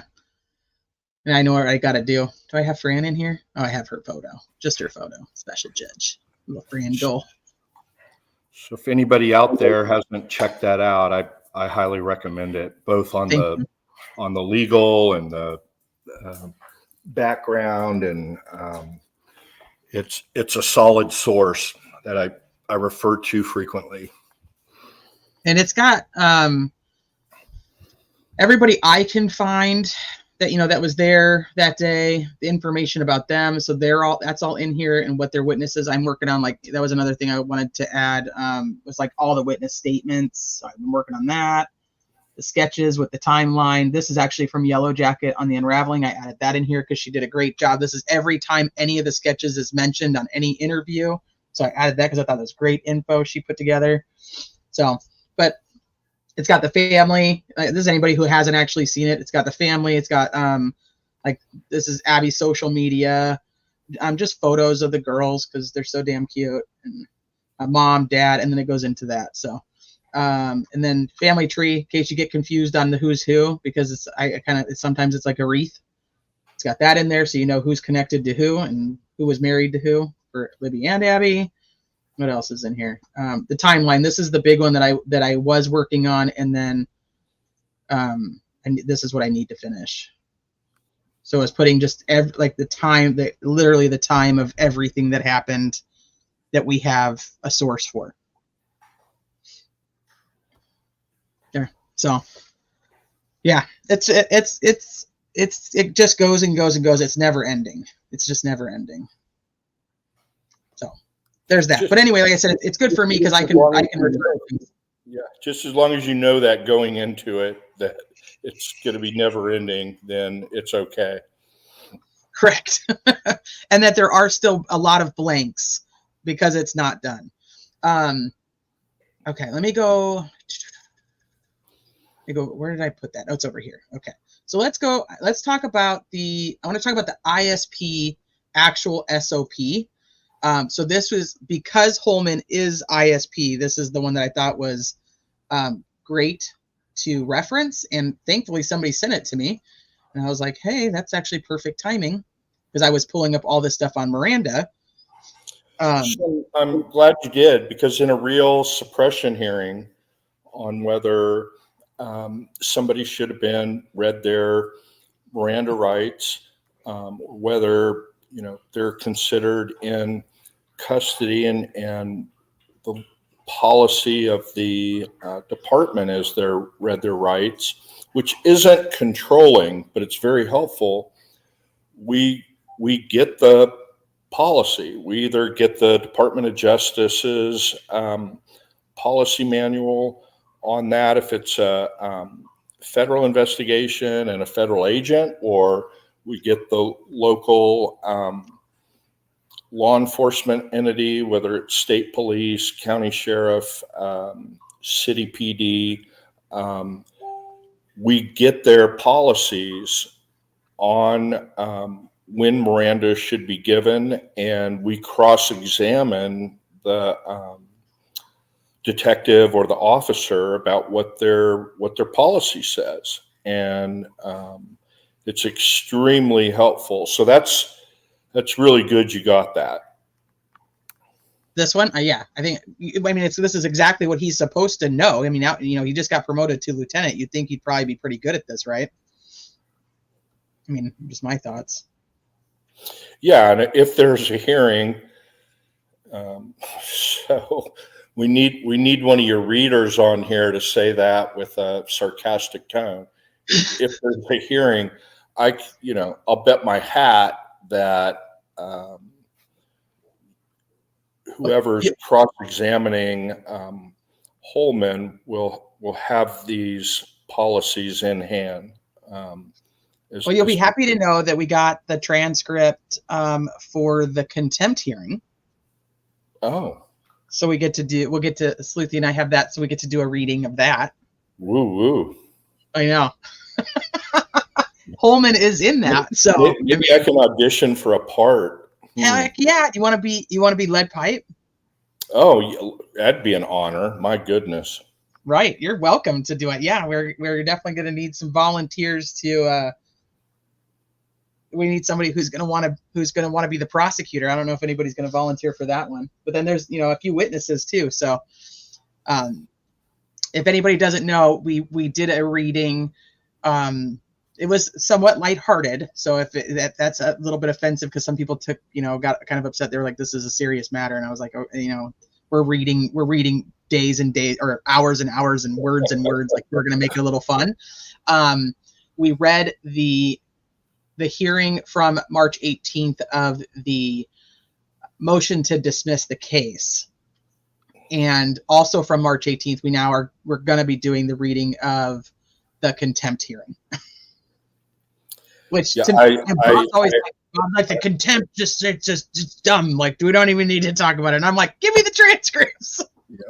I heard y'all do it, and I heard Bob and Allie do it, and you're damned if you. I mean, they got criticism on. They did it kind of a speed read, and then at times because it just took a long time to read, and if Allison wasn't available, Bob would read it all, and you got criticism for that. I know.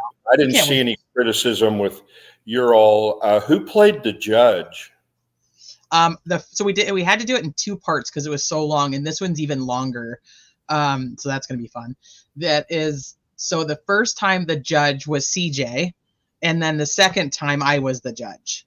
We switched it because CJ volunteered in chat, and I was already prepared to do my part. So Okay. the next time I switched it, so CJ became the witness. I think he played Mullen, and who was the prosecutor that did it with a Southern accent? Carla, are you still here? She was here earlier. I was like, Carla, we're probably going to need you again, but she might need to be the judge this time. Yeah, I didn't think it was disrespectful, and I thought it was funny. I mean, no offense to anybody, but I retained more from the way you all did it than from other styles of people reading it. And then the other thing that was amazing to me is the accuracy of 2 or 3 of the folks that were taking notes. I don't know whose notes you got, and then Bob did his own notes, and then the Unraveling had somebody with notes. And I'm like, damn, I wish I was able to take notes like that. Really incredible how well they did. So I'm encouraged that we're going to get accurate updates during the trial between all of these people and when you get out there. Yeah, I think it'll be interesting. And for me, I've covered so much of all the different parts of it that it's like and she still has until the end of the month to rule on it, to decide what she's going to do with the contempt. So I thought it'll also be a good refresher of what, she's looking at when she's making the decision that should be coming out very soon. So, yeah, I think Sleuthy should be the judge, and then Lead Pipe can get into skirmishes with Judge Siegel over whatever. She really wanted to be Baldwin. So during the motion to dismiss, Baldwin's doing the questioning. So, but in this hearing, up there, right there, can I be Goal? I'll just overrule the defense team and deny everything. Oh, yeah. And I remember who we said we were kibitzing during the reading, and we had comments. Oh, that was in. We were telling Allie she needed to be more. I can't remember when she was reading Gull. We said you need to be more something, and when she was reading somebody else, we said you need to be more whatever. But well, it worked out better because we had so many more people reading the different parts. Yeah. I enjoyed it. So yeah, let me know if you need me to do something. Absolutely. I would love that. All right. So we'll go through the ISP. Like I said, this is going to be a little repetitive from what we were reading on the law library, but I think it's important to still go through it because this is the standard operating procedure that Holman would know for the interrogation or the either custodial or non-custodial, depending on how you view it, and then how obviously Goal ends up ruling on it. Because if it is custodial, then I think we'll have will have a better chance of it being suppressed. So this is standard operating procedure for custodial interrogation. This was last updated in 2015, so 7 years before he was being questioned. So the purpose is to establish the guidelines, the policies. The employees of the department shall actively guard against the deprivation of any suspect's custodial rights. The definitions: a custodial interrogation is questioning, express or implied, initiated by a law enforcement officer after a person has been deprived of freedom of action in a significant way. A waiver: any express indication, written or verbal, of a desire to voluntarily, knowingly and intelligently make a statement. And the warning is the procedural safeguard utilizing the steps outlined below, permitting a person in a custodial interrogation situation to make a voluntary, knowing, and intelligent waiver of certain constitutional rights. So the procedure is: a custodial interrogations for investigation of a felony shall require audio and visual recordings if conducted in a place of detention. A place of detention is defined as a jail, a law enforcement agency station house, or any other stationary or mobile building owned or operated by a law enforcement agency. Custodial interrogations involving a felony arrest shall be conducted by order of preference at the nearest properly equipped department, district, or facility, a properly equipped non-department law enforcement facility, which is a police station or jail or etc., or through the use of authorized portable audio-visual equipment in a location that is conducive to obtaining a proper quality recording. The interrogation shall be recorded in an audio-video format and must include the image and voice of the suspect and at least the voice of the interviewer. Audio-visual recordings of custodial interrogations shall be maintained and entered into evidence within 72 hours of the completion of the interrogation. The submission should be otherwise in accordance with department rules and SOPs. Custodial interrogation process. You read word for word the Indiana State Police Advice of Rights interrogation form, here's the form, or a similar form or card advising the person facing custodial interrogation of the rights provided by the United States and Indiana constitutions. Read word for word the waiver of rights section appearing on the form or card used. Clearly and plainly, without promise, threat, or force of any type, offer the person the opportunity to sign the waiver. This is special circumstances prior to custodial interrogation of a juvenile, which we don't need to talk about that. Juveniles' rights, non-English speaking persons. I don't think any of that. These are, if you guys wanted, I can put the link in if you guys want to look at that too. When no printed advice of rights interrogation form for Miranda or a pocket card is available, the officer shall advise the person in substantially the same language as follows. Before we ask you any questions, you must understand your rights. You have the right to remain silent. Anything you say can and will be used against you in court. You have the right to talk to a lawyer for advice before we ask you any questions and to have the lawyer with you during questioning. If you cannot afford a lawyer, one will be appointed for you before questioning, if you wish. If you decide to answer questions now without a lawyer present, you will still have the right to stop answering at any time. You also have the right to stop answering at any time until you talk to a lawyer. Secure the waiver by asking in summary the following. Did you hear this statement of your rights? Do you understand what your rights are? Are you willing to answer questions and to make a statement at this time? If possible, tape and digitally record the verbal warning and the waiver of rights. Record it.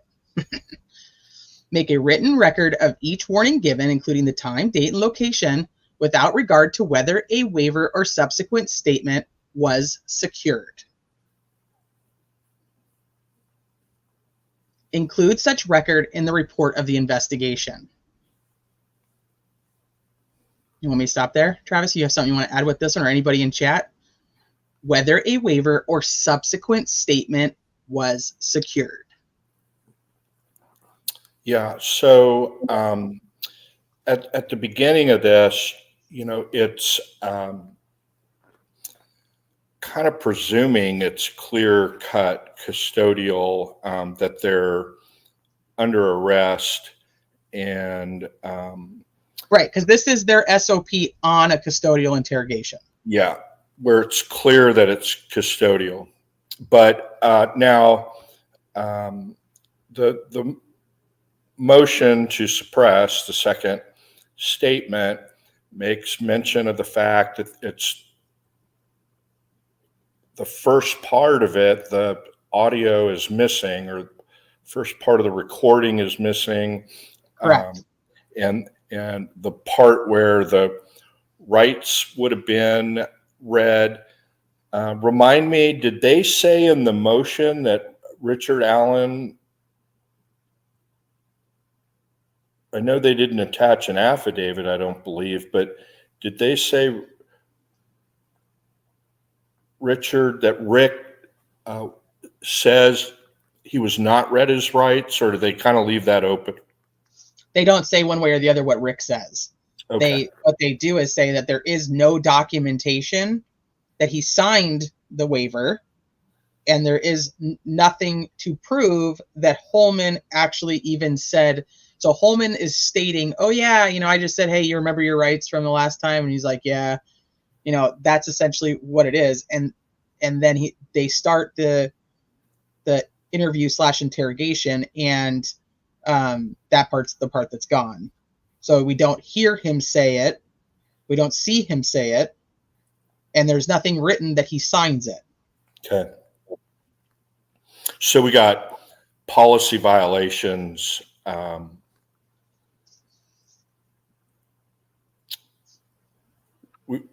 We've got policy violations already. There's no signed written waiver. Correct. Well, but this is a custodial interrogation. This is why, right. For me, Okay. I think that the fact that they, in my opinion, lure them there to pick up this car and just say, hey, I'm going to ask you a few questions. Beforehand, they know that this bullet or this unspent round has been found, and it matches, according to them, the tool markings of his gun. And that's why I'm like, is the car even there? At the end of this, did Holman intend for Rick to leave? Because that's the other thing they say, is he's never told that he can leave. And instead, he's told, just, sit still, or, stay there for a second, or, stay here, I'll be right back. Those kinds of things, where he's meant to feel like he's not allowed to leave. Yeah, I got it. They said, look, there's no record of any of this stuff, so we're assuming he wasn't read Miranda, and this walks like a duck, quacks like a duck, in terms of him being in custody. That Yes. This factor points towards a person would reasonably believe they weren't free to leave. They were in custody. This factor points to that. And they point out all of the factors, and got it. Yeah. Right. Which is why I read the other one of all the factors first. And Yeah. then so in here, why they pull all those specific things to show how it does constitute a custodial interrogation. And then now we're going through like the SOP. If you were doing a custodial interrogation, this is what you have to do.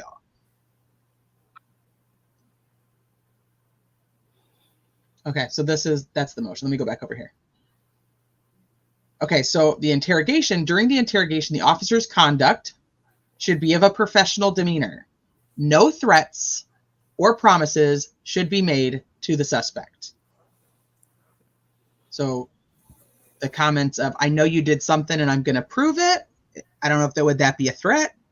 Is him saying, essentially calling him names and cussing at him. I'm not sure how professional it is. I know it's allowed, but I don't know what they're going to consider, professional here, especially if he's going to try to say it's not an interrogation. I think that's also more interesting. Why, if it's not an interrogation, that goes into the factors that we looked at a minute ago of how the person is speaking to them. Is it casual conversation? Is it casual questioning? Or is it the type of questioning to elicit an answer that would incriminate somebody? Right. And so, yeah, if it's not an interrogation, it's usually more restrictive. So, dealing with the public, there's going to be policies about that. There's going to be profanity policy. There's going to be, it's typically you pull over a soccer mom and how you should interact with a soccer mom. And so the fact that I know this only applies to custodial interrogations, the point is that if it's a non-custodial interview,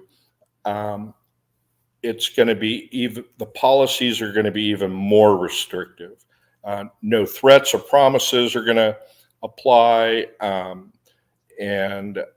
but maybe even more so. You see what I'm saying? In other words, the state can't argue, well, it's not a custodial interrogation. It's like, okay, well, what are you trying to say? Well, he can make threats. It's like, no, now we're in, rudeness policies and, don't be rude, be courteous. There would be other sections that are going to cover this. Yeah, so that's on this one when it's talking about like how to know it, like how to know if you're in a custodial interrogation is like what was the style of the interview? Were the questions accusatory or are they routine? An interview accusing the suspect of certain acts in a threatening manner may indicate a custodial situation. Yeah. All right, let me go back over here real quick. Okay, so the interrogation should be of a reasonable time frame, allowing for toilet breaks, rest periods, food and drink if appropriate. While in the interrogation room, there should be no more than 2 officers present while interrogating a suspect, which there was only him. This procedure is to be used in conjunction with all relevant department regulations, rules, and policies and procedures. Yeah, so they have actually, in that policy, covered a few of the factors that you've gone over already. Only 2 in a room. And I've seen interrogations where, they had 5 officers in a room, and they, it's a factor that courts for sure look at. So it's interesting to see that they've got one, no more than 2, and 2's pretty common. Mm-hmm.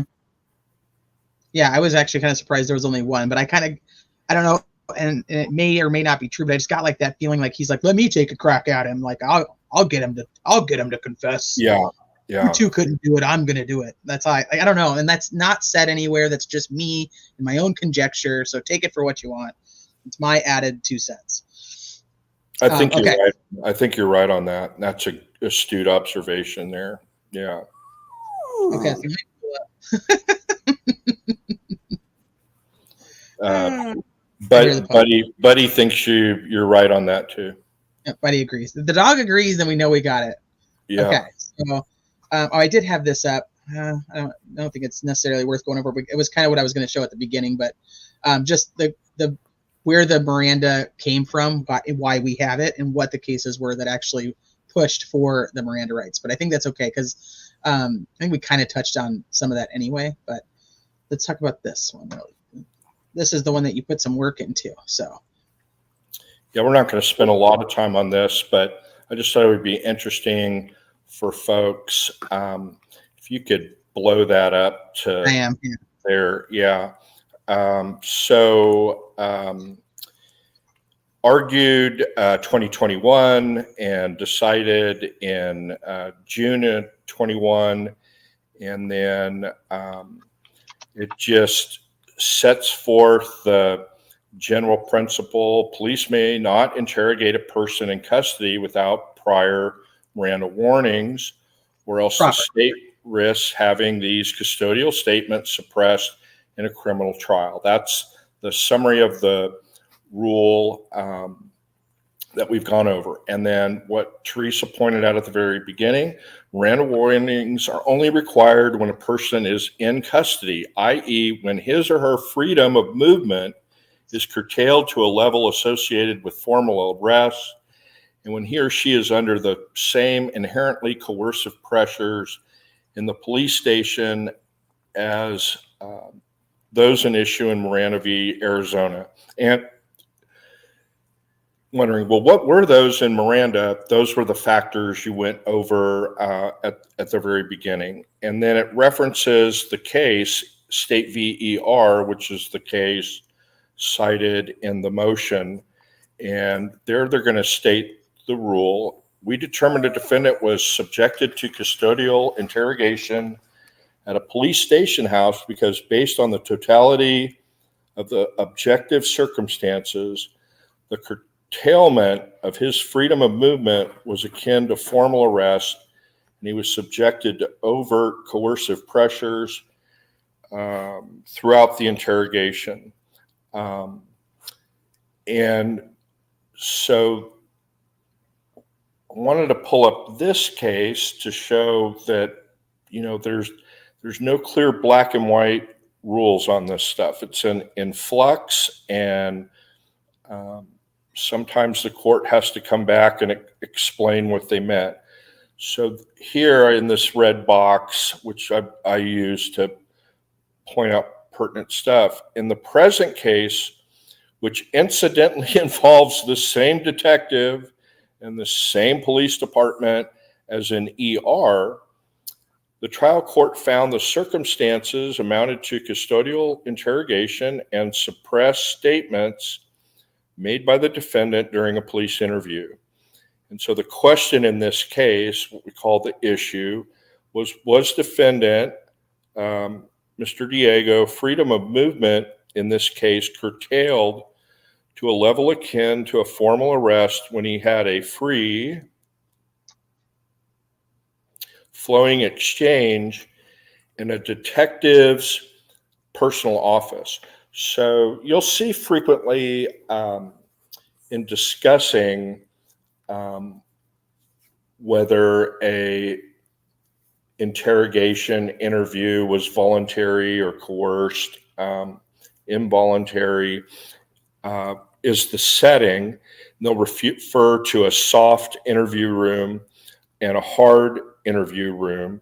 And I don't know if anyone's interested in that. Basically, a soft one is they'll have a typical couch or chairs. It's, more going to have furniture, more like your living room. Whereas a hard interview room, there's going to be a wooden or metal table with rings or hardware that you can cuff the person to the table and they can't leave. But courts do look at the surroundings, and here they've pointed out they're in a detective's personal office.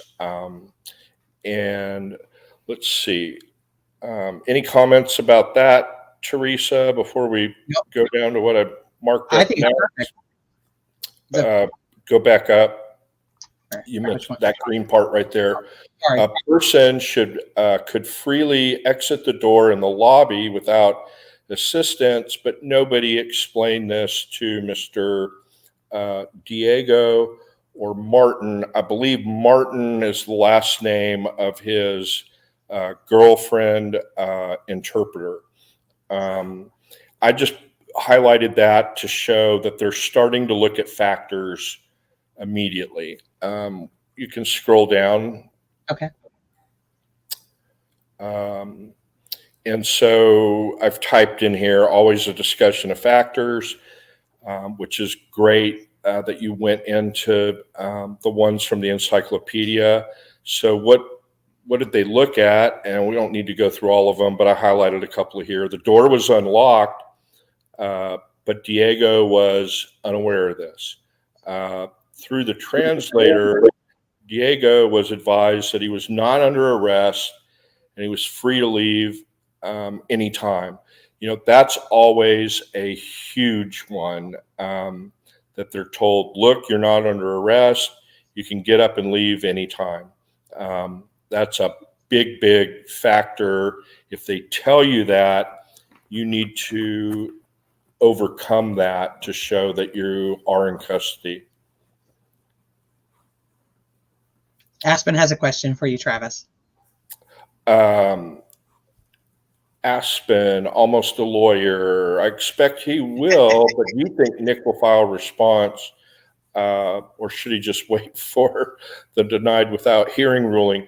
I really think he needs to file a response. And really, we'll talk about this at the end, but I don't think they filed the motion to suppress because they really want to suppress that statement. I think it's strategic. I agree. To do some other things. One may be to show what Holman may have done or not done in connection with other interviews. It could be to help flesh out some things on the motion about the admissions that were recorded by inmates, companions, or guards, or the telephone confessions. I think they're somehow linked, but we can go to that. But I think he has to file an opposition, Aspen, because at a minimum, they've got this out there in a public document. And I realize, people local to the area, the Allen County potential jurors, I'm not sure how much coverage this got in local television and print media. But, if it got any type of coverage, then it pretty much forces the state to come in and talk about that, no, we didn't violate his rights, and here's why. So I think he pretty much has to do it. And there was some talk about, well, is the judge even going to rule on it? And I think the judge has to rule on it because, there's one thing that I'm unsure of. And Friday, Footnote, the Indiana University law professor is going to be talking again. And it's one of the questions I have to write down for him. Frequently, states have a provision where if a court denies a motion to suppress a search warrant or a motion to suppress a statement,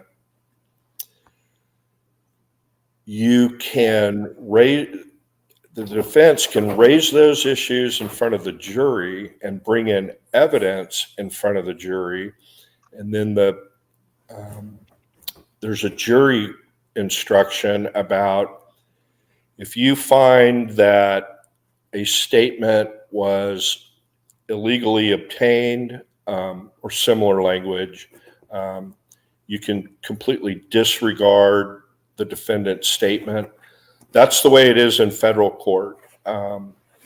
You get an instruction about whether if you find the confession to be voluntary, you can rely upon it to convict the defendant. But they tell the jury, first you have to find that it's voluntary. So it gets evidence in that otherwise wouldn't be relevant because you can fight about this stuff in front of the jury. So you follow me on that? Yes. If the state allows an instruction on that, if they have a statute that says a defendant has the right to go to the jury on the issue of whether their confession or statement was legal, constitutional, or a defendant has the right to go to the jury on whether evidence was seized legally or not, you then get to go and essentially have the suppression hearing in front of the jury. And I haven't looked it up yet. I've just figured since footnote will be on Friday, we'll ask him at the time. But footnote is Professor Osbrook, and really knows Indiana law. But in any event, so part of this, but if you don't bring the suppression, you may waive it, and that's maybe why they filed this. That may be the main thing, is so that they can get more evidence in about First Sergeant, now Lieutenant Holman's character, or That's what I think. It's exactly what I think, and that he doesn't care. He doesn't follow the rules. He does what he wants to do, and this is the outcome. I think it has a lot more to do with Holman than it has to do with the actual statement. But that's my opinion. I don't know that to be true. And so, there's been a lot of talk on this channel and other channels about, a lot's going to depend what the judge lets in, doesn't let in. If they have statutes that say you can go to the jury on the legality of a confession, the judge can't limit that. It would be automatic reversal to limit the cross-examination on stuff about factors, about, okay, tell me, First Sergeant, now Lieutenant Holman, congratulations on your promotion, by the way. Why you don't know your own SOP? Where's the documents about the availability of the vehicle? Tell me what was done, if anything, about a preparation of a probable cause affidavit. Where were you all in that process? All of those things you mentioned. Wouldn't you think the reasonable person that's told to sit tight would reasonably interpret that to mean they can't move out of that room, or they'd be in big trouble? All of that is fair game if they have a rule or a statute that says you can go to the jury on that stuff. Okay. Heard it here first, folks. Heard it here first. Travis, crack me up. Where is the Miranda paper that he signed? That he only signed one for the 13th. He never signed one for the 26th.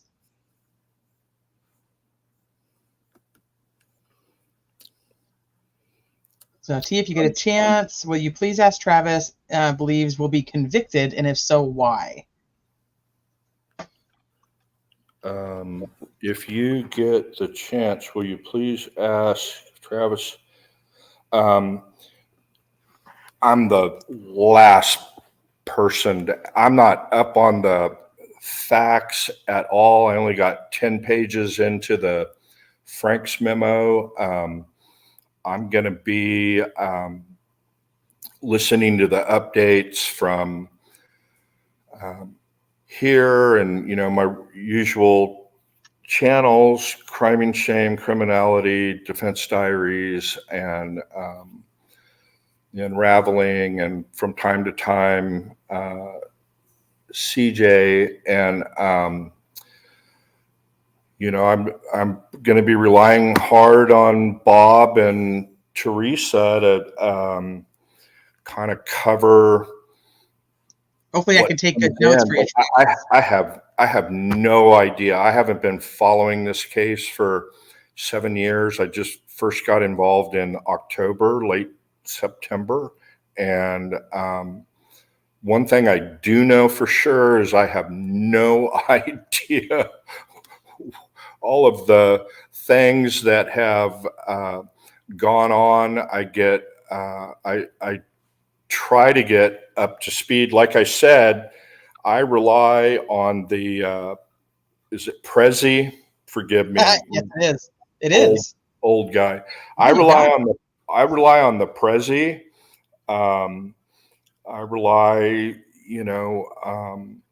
on some of the chats and the Facebook and defense diaries or criminality. And I'm just kind of absorbing. I appreciate you asking my opinion, but I'm really in the situation that I'm presuming he's innocent. I'm going to let the states see if they can convince me otherwise beyond a reasonable doubt.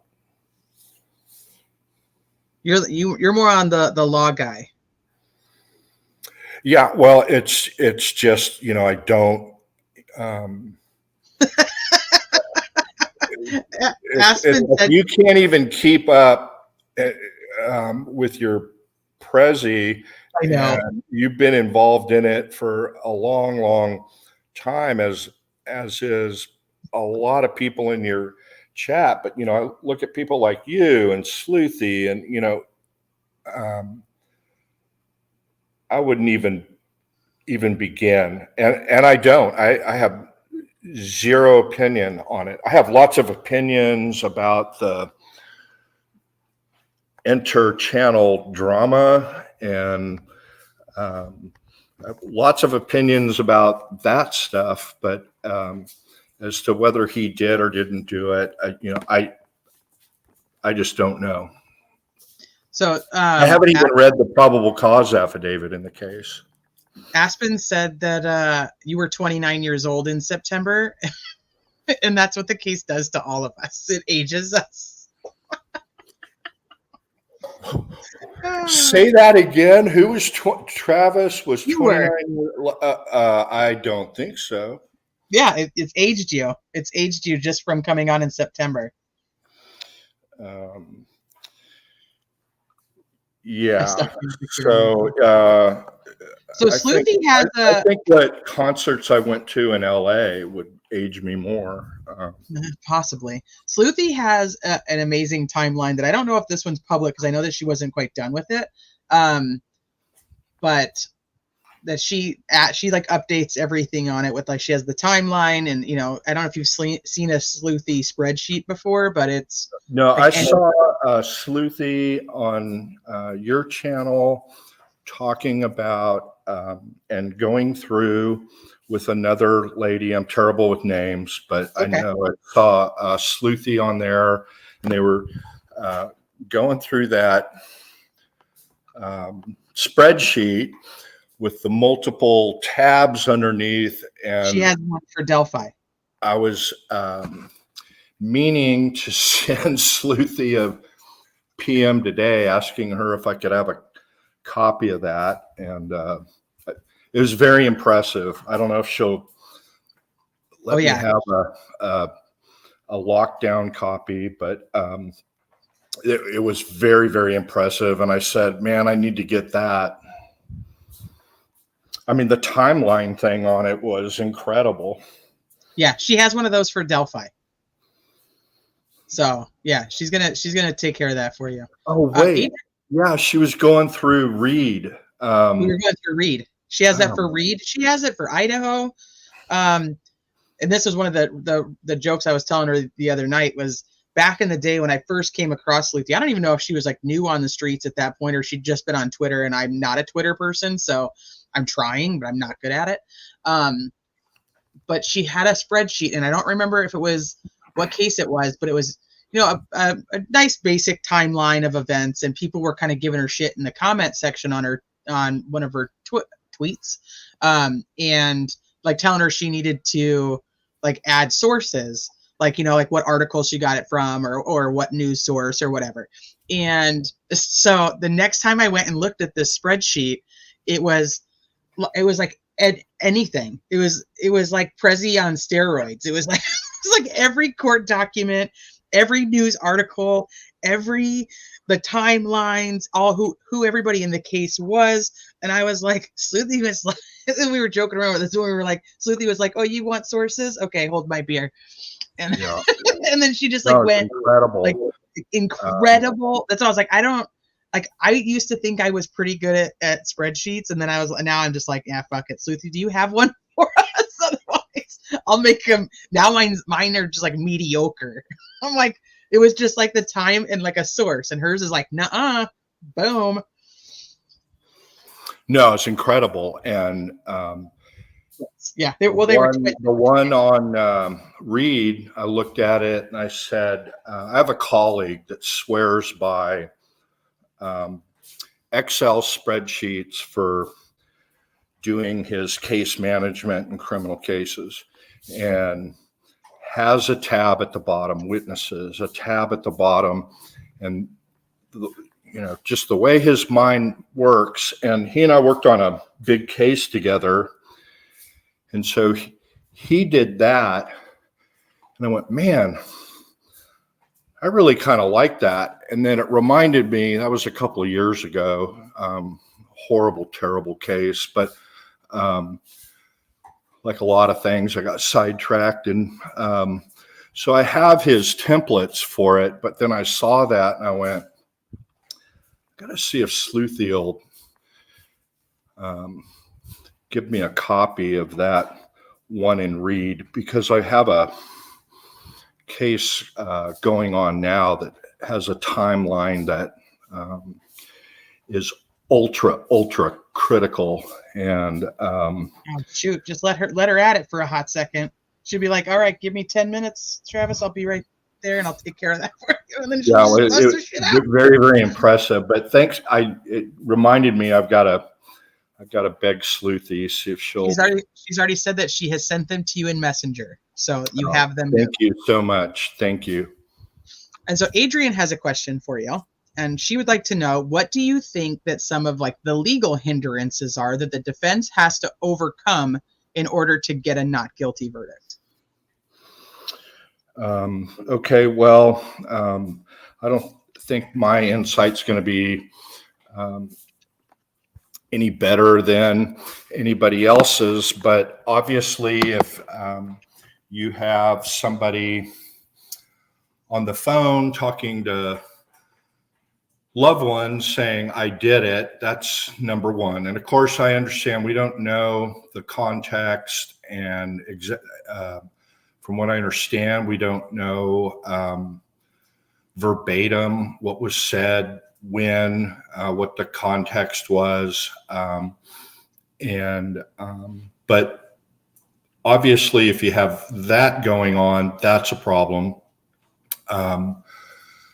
The rest is speculation. One is from the interview that Bob and Lead Pipe and the young lady that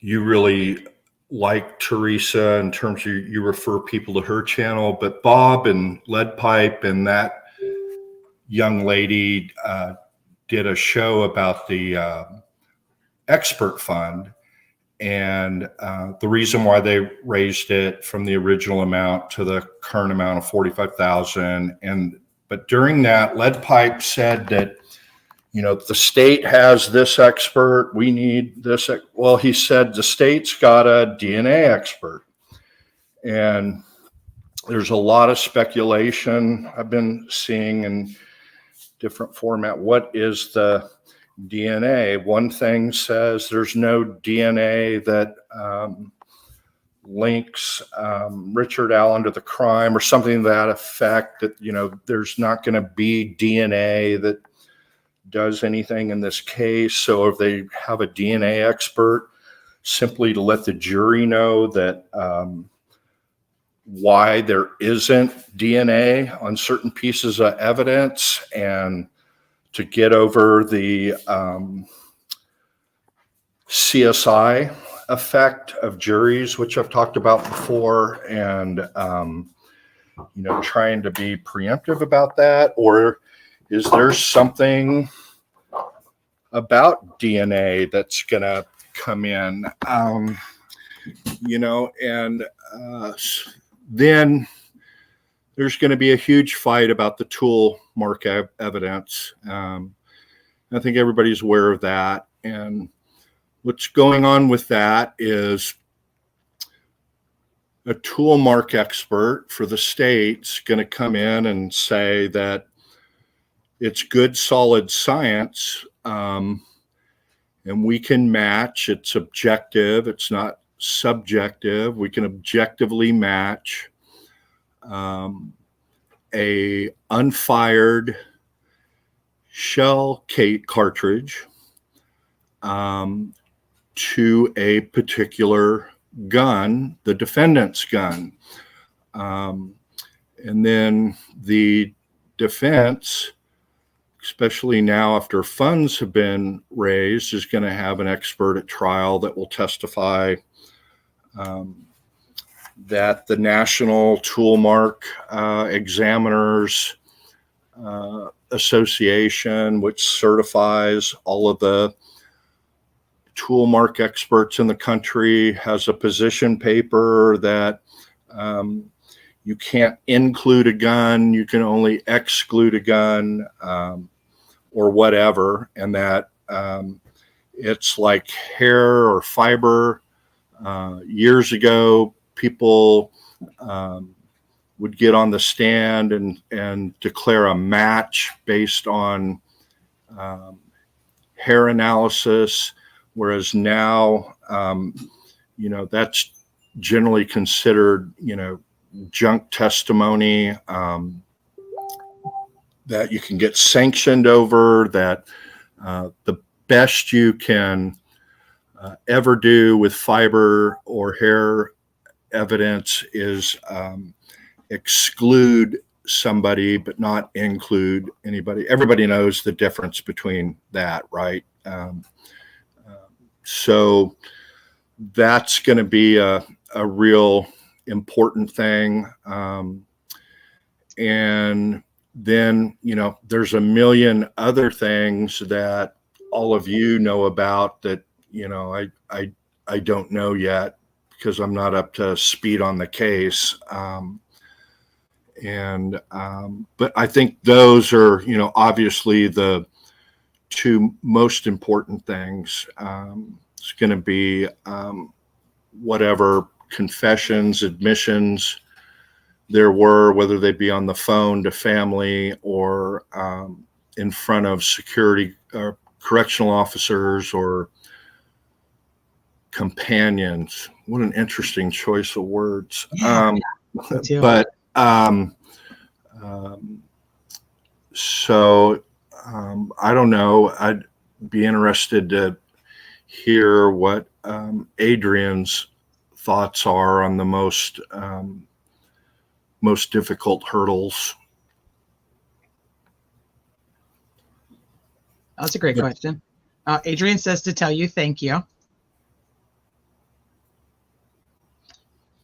So you're welcome. Thanks for all of your insight and input on a variety of issues. I've always enjoyed listening to you, whether it's been on this channel a couple of 3 weeks ago. That's how they say 3 in Wisconsin, by the way. Couple of 3 weeks ago, or last, whatever it was, Friday or Saturday night during the marathon. But always appreciate your insight into things. Frankly, that really applies to everybody. I get so much out of watching the chats here and other channels. Try to answer questions for people, but I get a lot out of what people's thoughts are about certain things. And it, helps me in my practice to see how people think about things and certain areas of the law. So I get as much out of this or more than whatever little insight I can provide on the law. But I appreciate the thoughts, Adrian. So we have two more questions for you, and then I'm gonna wrap it up so I can go cook dinner.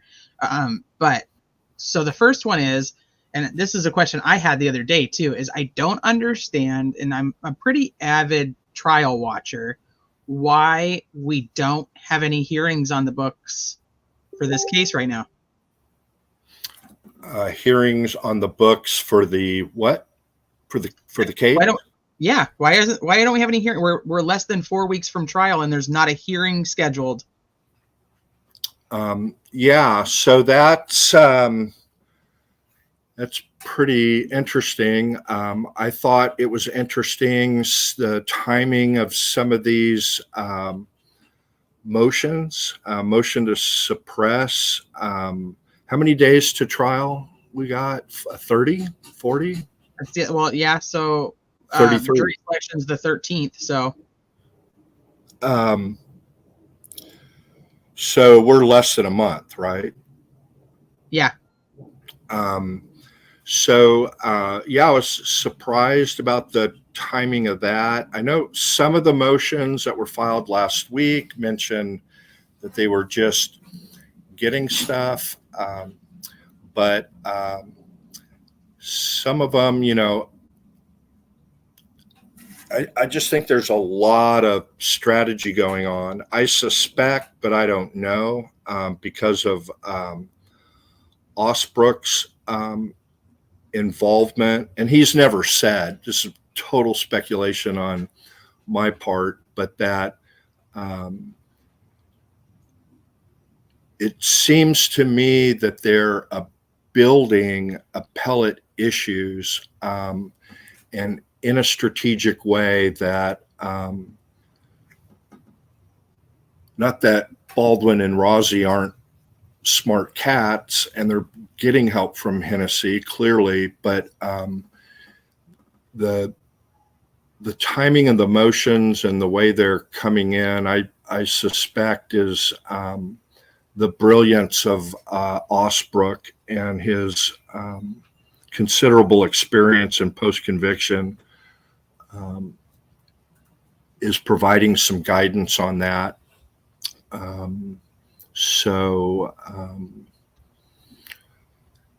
It's surprising. Now there will be a flurry of what are called motions in limine right before the trial. There has to be, and the judge has to rule on them. Here, they're done before jury selection. The first day of jury selection, the court hears all of the motions in limine. And a motion in limine basically is one party asking the court to exclude any mention of a particular type of evidence, let's say polygraph, that the defendant files a motion in limine with the court that the prosecutor not mention, allude to, and instruct all of their witnesses not to mention, allude to the fact that the defendant failed a polygraph test. And then unless they approach the court before doing so. And you do it before jury selection because you don't want the state, I better back up. I'm not saying Richard Allen failed a polygraph. This is what lawyers call a hypothetical, okay? So this had nothing to do with the Richard Allen case. I'm just using polygraph because it's a real easy one. You bring it before jury selection because you don't want the prosecutor getting up there saying, even in a benign way. Now, some of you may have heard that the defendant failed a polygraph test, but there won't be any evidence of that. It would be completely improper for you to speculate or to consider whether the defendant took a polygraph, or, if he passed or failed. Does anyone have a problem with that? So that's a way a prosecutor could get in inadmissible evidence, even though he sounds like he's trying to be fair about it. It's completely unfair to even mention the fact that someone took a polygraph, at least in American courts. And so that, and motion in limine, to exclude bringing that stuff out, to instruct your witnesses not to bring that stuff out. So there's going to be a flood of those. You can also bring a motion in limine to get a court to rule in advance that something's going to be admissible. She actually did that with the state's tool mark expert. That was actually a motion in limine that was filed by the defense, and the court denied that motion and said, state's experts coming in. So she's ruled that that's admissible in advance of trial. Sometimes there's motions before the trial starts about the admissibility of experts. Some judges just wait until that expert's called, and then they have a hearing outside the presence of the jury as to whether that expert meets the standards for being able to testify on their area of expertise outside the presence of the jury. And then they go through that, the jury's brought back in, court says, yeah, they're qualified, then you start. But some judges like those motions heard before the jury starts. So there's going to be a significant number of motions that are key, which that's the only part I'm a little bit concerned with, is you're not going to have folks like Bob there yet, I don't think, or clearly Teresa won't be there until the last week. But those motions are very, very important. And if you watch anybody like Bob doing real-time discussions on the trial with Daybill, I've seen on more than one occasion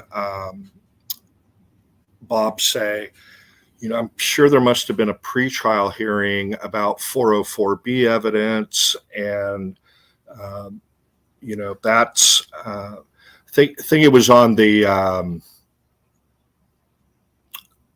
patriarchal blessing. And if any of you are following that trial, and Bob said there had to be a motion about that. Well, those motions are typically heard, day of trial. But if they're heard before jury selection, which then we're going to miss out on some of that stuff. But that's the answer to that. Bob's not going to go to the jury selection. Is that what is that? I don't know that. Okay. I didn't know if you did.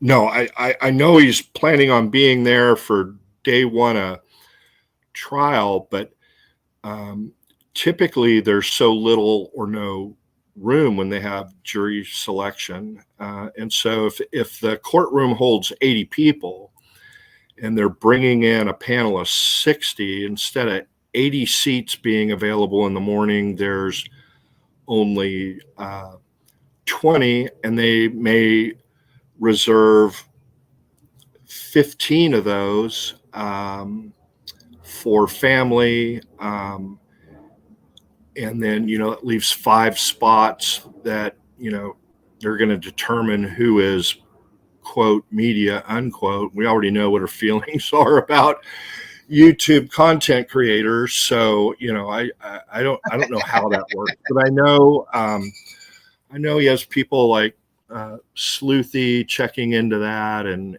others. So, and then I think somebody mentioned that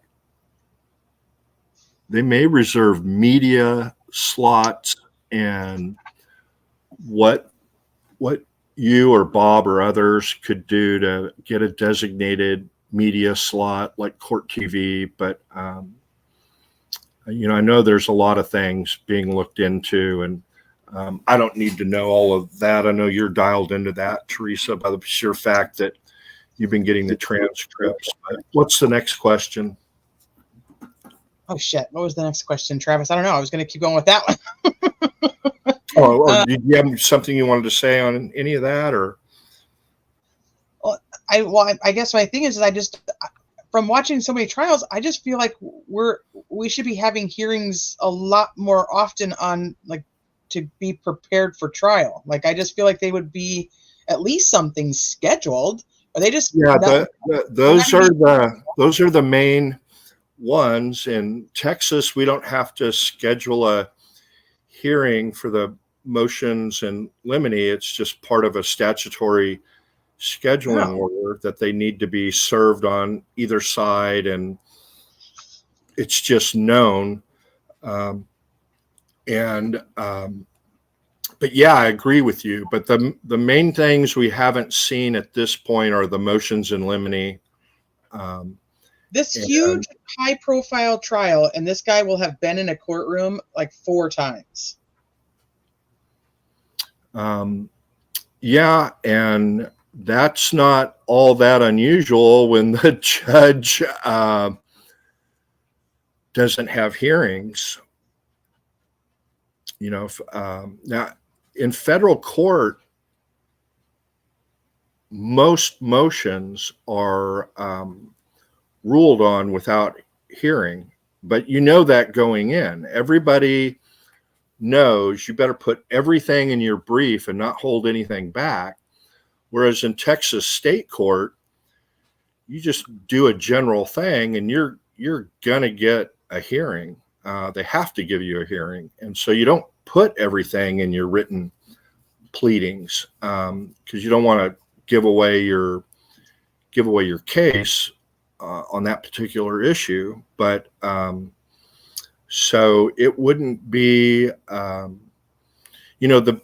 probably the biggest trial in modern day history, last 40 years, by far, way more than this. I mean, 10 times more than this was the Mike Tyson sexual assault trial in Indianapolis.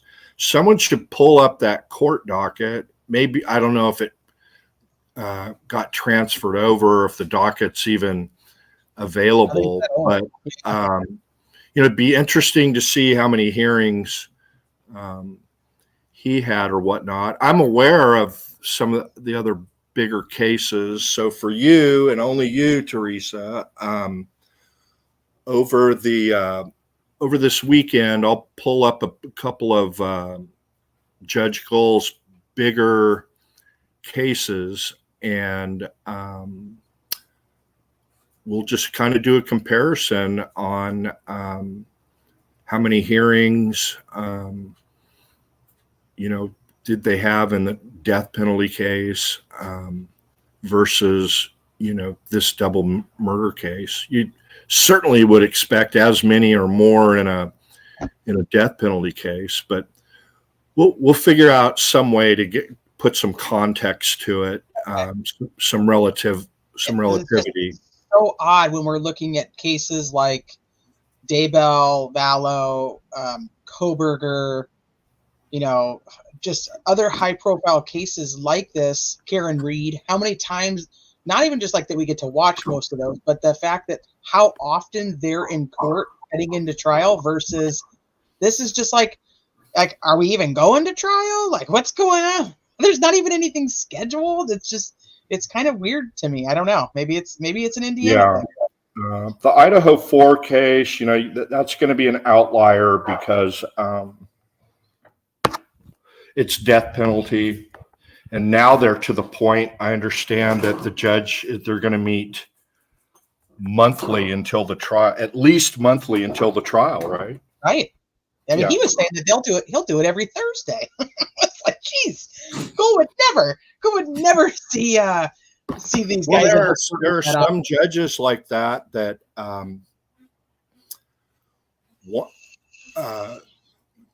for those that didn't see it, looking at scheduling, and the state wanted to do it this summer because it would be easier, that, the university's out. So there's going to be enough hotel rooms or, whatever. Right. And the defense is like, there ain't no fucking way this thing's going this summer. And the judge is like, well, what about next spring? And possible, Judge, but I don't want to be held to anything. And right. So so another thing about the trial, though, Travis, is this is scheduled from the 13th to the 31st, including jury selection. Other trials, like Chad Daybell's that's going on right now, is scheduled for 10 weeks. Karen Reed's is scheduled for 7. Well, why are we scheduled for a 2-week trial? Well, she is going to hold court on Wednesday and Saturday, unless there's a religious objection. But that's only 2 Saturdays. But we're not privy to the witness list. That's true. I don't know if there's 75 witnesses listed by the state or 7. But I'll tell you, so is it how many trial days of actual trial? Was it 10 or 11 and then 3 of jury selection? I'll go to it right now. Let me see. So she has 13, 14, 15 for jury selection. 16 was the weird one where that's the jury being sworn in, and we're like, well, that's not going to take a day. So if she does do Saturdays, we'll count that. So then she has the 17th and 18th, and then we're back on the 20th, the 21st, the 22nd, the 23rd, the 24th. And then here's my question is, now we're into Memorial Weekend. Is she going to have them do that Saturday? If so, we're at 8. We're at not 8. If she wants to get reelected. You know what state that's in, and you know what happens Memorial Day weekend in Indianapolis, right? Or that's the prelims, correct? That's one race, right? Because the other race I think is the next weekend. I was looking at it when I was trying to find flights, so Isn't Memorial Day weekend? Maybe I have that wrong. Isn't that the Indy 500 every year? Is it the 500 on Memorial Weekend? I just remember there was 2 races. The first Saturday in May is Kentucky Derby, which is right across the river. So that's not going to interfere. But in the Indianapolis 500 Memorial Day weekend, I'm pretty damn sure it is. They're all saying it is. Yeah. So that's interesting. That ain't happening. And then she's not going to piss off the veterans. 1, 2, 3, 4, 5, 6, 7. If we don't have it on that Saturday, she's not going to have it on that Monday. So 8, 9, 10, 11. Okay. I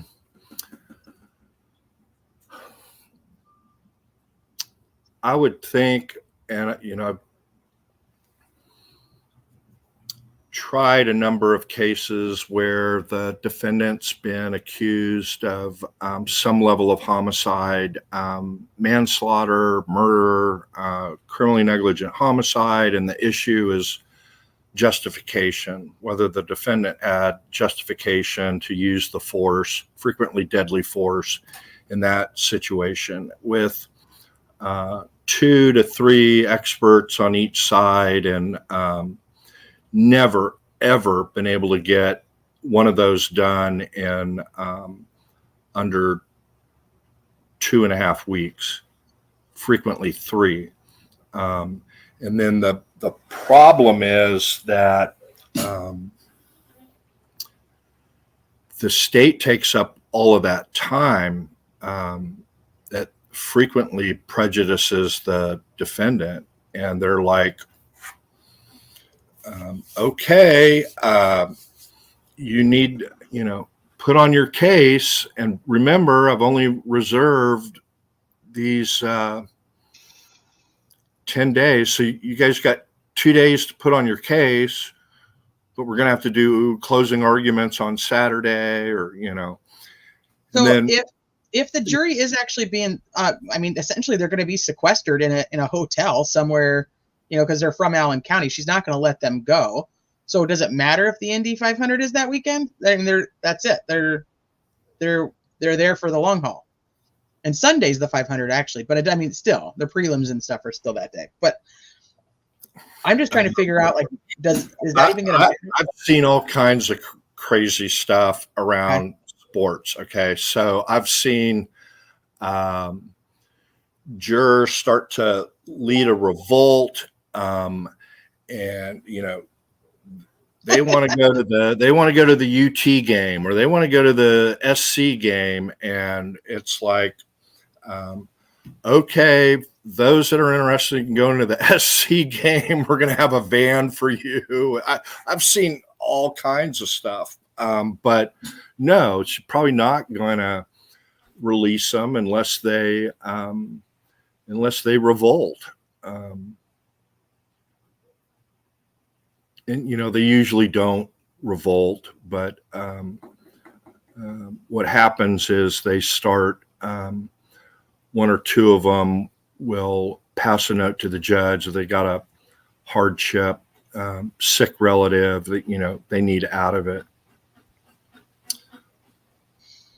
Okay, so if it runs over this, so even if she does have it the entire 12 days, if it runs over that, it just runs over that. She can't stop it, right? She can't be like, no, you only have 2 days left. You better use your time wisely. Very frequently, that works to be a detriment to the defendant. I've been there myself. I didn't see a lot of input from the lawyers, but we don't see everything. I don't know if they had a phone conference where they talked about the number of days. The cases I've been involved with, you'd never see that either in any public record. But we get with the state, and we're going to need 3 days, how many ever, and then we're really clear with the judge that they're saying 5. We're going to need a full 3, and judge, I don't care what it is. I just don't want to be in a position when there's 1 day left because of the state's case, and then you're like, you guys need to compact 3 days into 1. We're not going to be able to do it. We have experts flying in from all over the country, and so you got to be really careful to make it clear with the judge. The defense needs 3 days. I don't know how long they plan to take. And then, we end up with something, and typically that gets you the judge being conservative in terms of, if the parties are saying 7 days, 7 trial days, he said, we'll allocate 10. Then we have this other thing in Texas that the defendant has the right to have the jury assess punishment. Many states don't have that. And if the defendant elects to have the jury assess punishment, if he's found guilty, then there's a punishment phase. And so they got to factor that in, and that gets us more time. To me, I have concerns that even with Saturdays and Wednesday afternoons, and she plans to go, 9 or 10 to 5, unlike in Idaho, where apparently people need to get back and tend to their cows, chickens, and crops.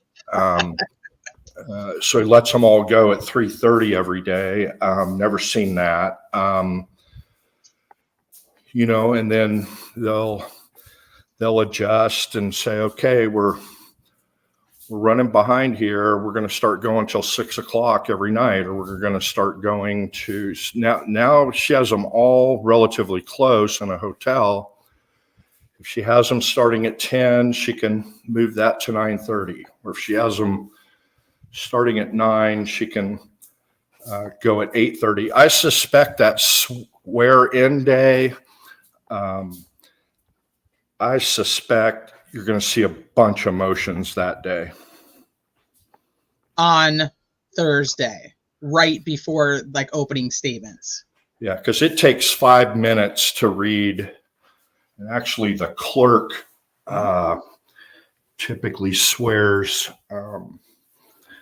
the jurors in, just like the witnesses, has them all raise their hands. Sometimes the judges do it, but they read from a 3.5 by 5 card. It takes less than 2 minutes. Now, part of that may be the preliminary instructions, and that can take a half an hour to an hour to read about, don't do your own investigation. Don't get on the internet.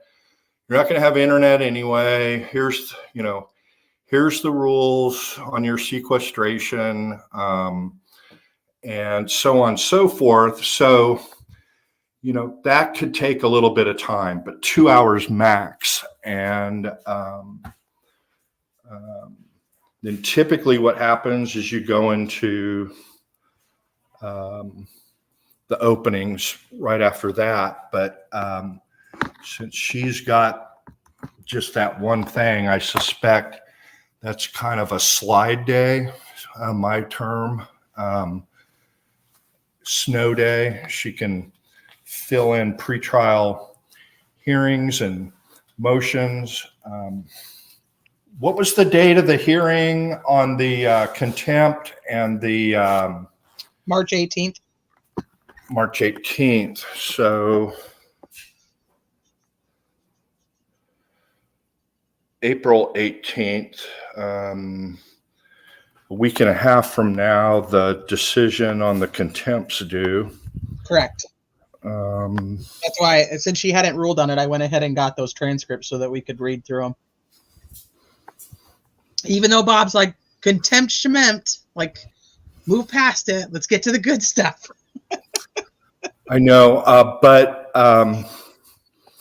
and I can understand that to a limited extent. It's I think it's good that you're going to read it, and I'm happy to participate in that to whatever extent you want me to. But yes, thank you. There's as we all know, and don't need to detail it. I personally would rather see less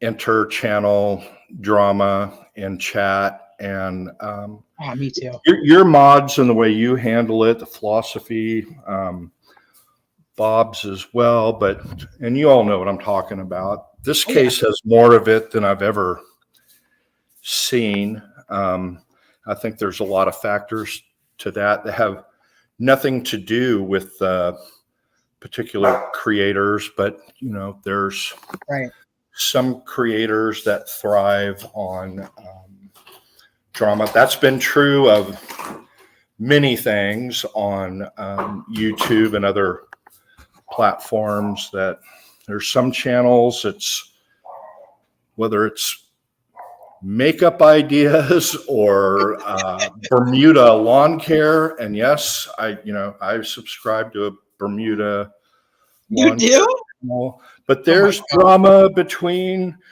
Bermuda lawn care channels. And this guy says, you're telling people to put too much. That's a violation of California. Who knows? But it exists everywhere. But the contempt, of course, has,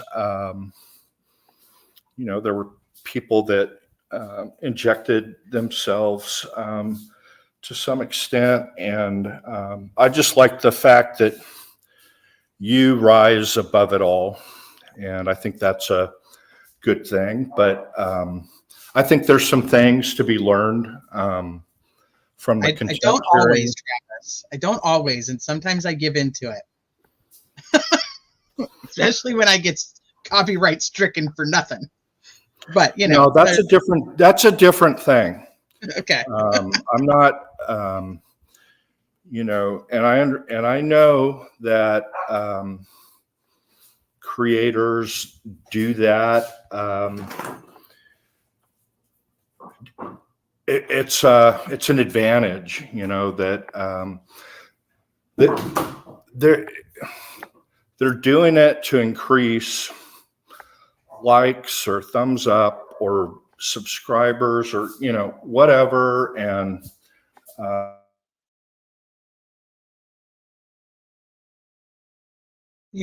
honestly, there's a lot of it's like the whole drama sells kind of thing. It's just too exhausting for me. I just can't. I like to cover true crime. I like to talk about true crime. And even if I don't necessarily always like the person, I like different opinions because it pushes me to think outside of my box. And so I just try to embrace that. And I was having this conversation in the Delphi chat the other day, and it's like, everybody has a good and a bad. Everybody brings something to the table in a good way and in a bad way. And if you only focus on the bad shit that they do, then that bad shit becomes more what they become. If you focus on the good shit that they do, I lost Travis. If you focus on the good shit that they do, it's like you bring out the light in people. And I would much rather utilize my words or my stories to bring out somebody else's light, because we all have a bad side. And I feel like if we focus on the good stuff, I lost you. I feel like if we focus on people's light, then they shine brighter. And if you focus on their darkness, they become darker. And that's kind of what I've tried to make my philosophy be, and to not focus on people's darkness. Very well said. I was going to say the same thing, but I had a Wi-Fi issue. Here's the thing. It's a conscious effort. Like, I purposely do it. It's a choice I've made. So it's not like, and I tell people this, like, when I very first got into true crime on YouTube and social media, I had no problem fighting with people over opinions and doing all kinds of stuff. But it weighed on me, and it cost me, and I'm not gonna let that happen again. So this is a conscious choice that I make. It's not like, oh, she's such a good person, she's done all these great things. I don't mean it like that. I mean, like, this is something I try to do. Like, I purposely do it because it makes my life, and I believe other people's lives, better. I hope. Well, from what I've seen and the input from your followers, subscribers, whatever they're called, the people in your chat. But, I'll be the first to admit, in the chat groups that are associated with certain Facebook channels like yours and Defense Diaries, frequently there's a comment about what's going on with a different channel, and I'm the first one in there looking, ooh, what's going on now, and and I don't want to say guilty of it as much as anybody, but I mean, there's some aspect of the way we're wired that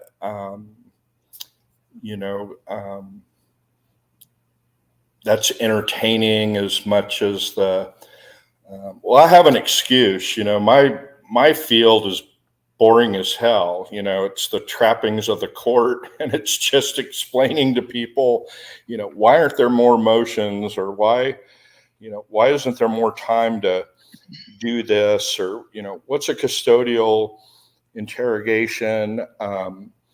My brother got arrested for DUI, DWI, OUI, whatever they call it in your state. And they arrested him and then took him to the jail, but they never read him his rights. Well, now everybody hopefully will know They don't need to unless they wanted to interview him at the jailhouse, and that everybody should know that if police ask you to get out of the vehicle and wants to know if you've been drinking, you have the right to politely respond that you're not going to answer any questions about where you've been or anything like that. And you have that right. Whether you choose to exercise it or not, it may mean, you're automatically going to go to jail, but, it's not illegal to drink and drive in any state in the country. It's only illegal to, I should say, drink and then drive. It's not illegal in any state to consume alcohol and then drive. I'm pretty sure every state in the union has restaurants and bars, even Utah, that have parking lots attached to the bars and restaurants that serve alcohol. It's only illegal to consume alcohol to the point of intoxication and then operate a vehicle. And there's a lot of people that have one or two responsible drinkers. And that's not a crime, and you're not obligated to incriminate yourself if you happen to get pulled over for whatever and an officer smells alcohol on your breath. Hopefully no one's had a tragedy in their families involving alcohol, but that's the same with a bunch of crimes. Anywho, don't want to soapbox about that, and hopefully people learn, but it's just not as entertaining as reading the transcript of the contempt with, you look at the cases, and the cases that are huge have, sex or whatever that makes them intriguing, but I just like the way you handle the drama here. Thank you, Travis. I appreciate that. So, but it does, that's why I said it sells, and there's channels that are dedicated to it, and they make probably 10 times more than my little channel. But it's a personal thing for me, and and I think Miku said it perfectly. Like, we all know it's there, and we have to make the choice whether we engage in it or not. And like I said, there's times where I give in, and there I am, and then there's time where I consciously have to make sure that, and sometimes you're having a bad day and somebody comes in the chat and calls you stupid, and you're just like, yeah, I'm not doing this today. I'm done. Well, so, I don't think I've ever seen that. I don't doubt you that it has, but they would, when it comes to you, they'd surely be mistaken about that. And I'm not just saying that. I don't generally associate myself with channels with stupid people or drama creators. You seem to cover the most difficult of the legal questions and explain them in a really good way. I think the only thing that benefit I can provide is the real world stuff and how it works in practice. But I'm not an Indiana attorney, so even I'm guessing a bit. But anyone making a comment like that to you, they're just way off base. Your opinion may be completely wrong. I've never even seen that, but It it's does happen from time to clear, time. clearly not for being mentally challenged, and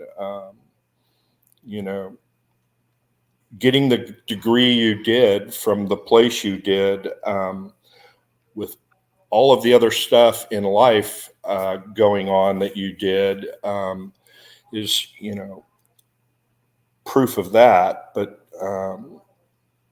the And way you tackle things. I'll tell you, I was able to do that before my dad passed away, so he was incredibly proud.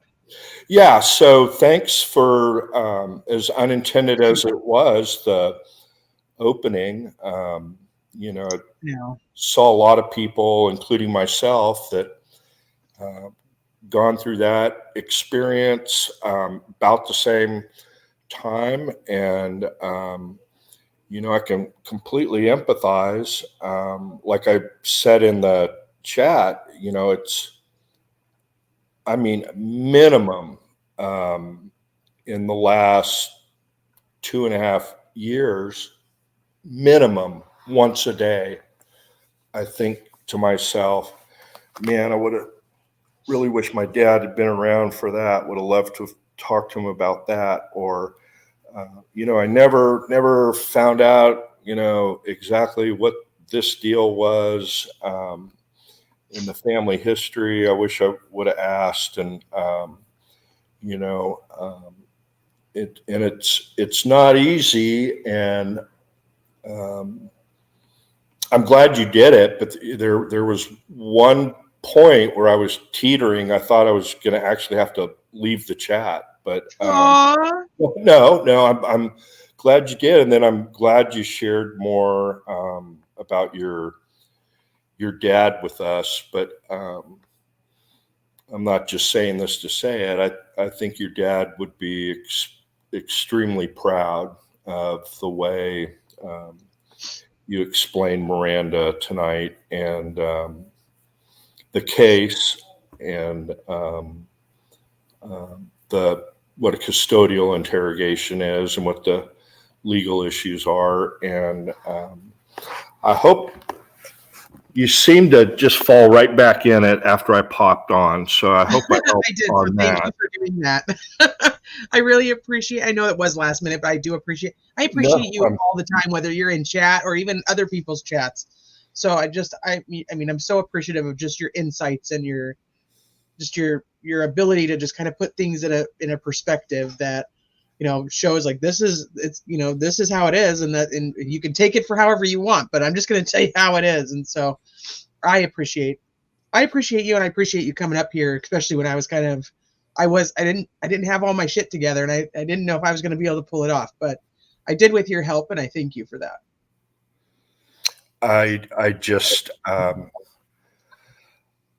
picked you up a little bit. I didn't do much. You did good. It was needed.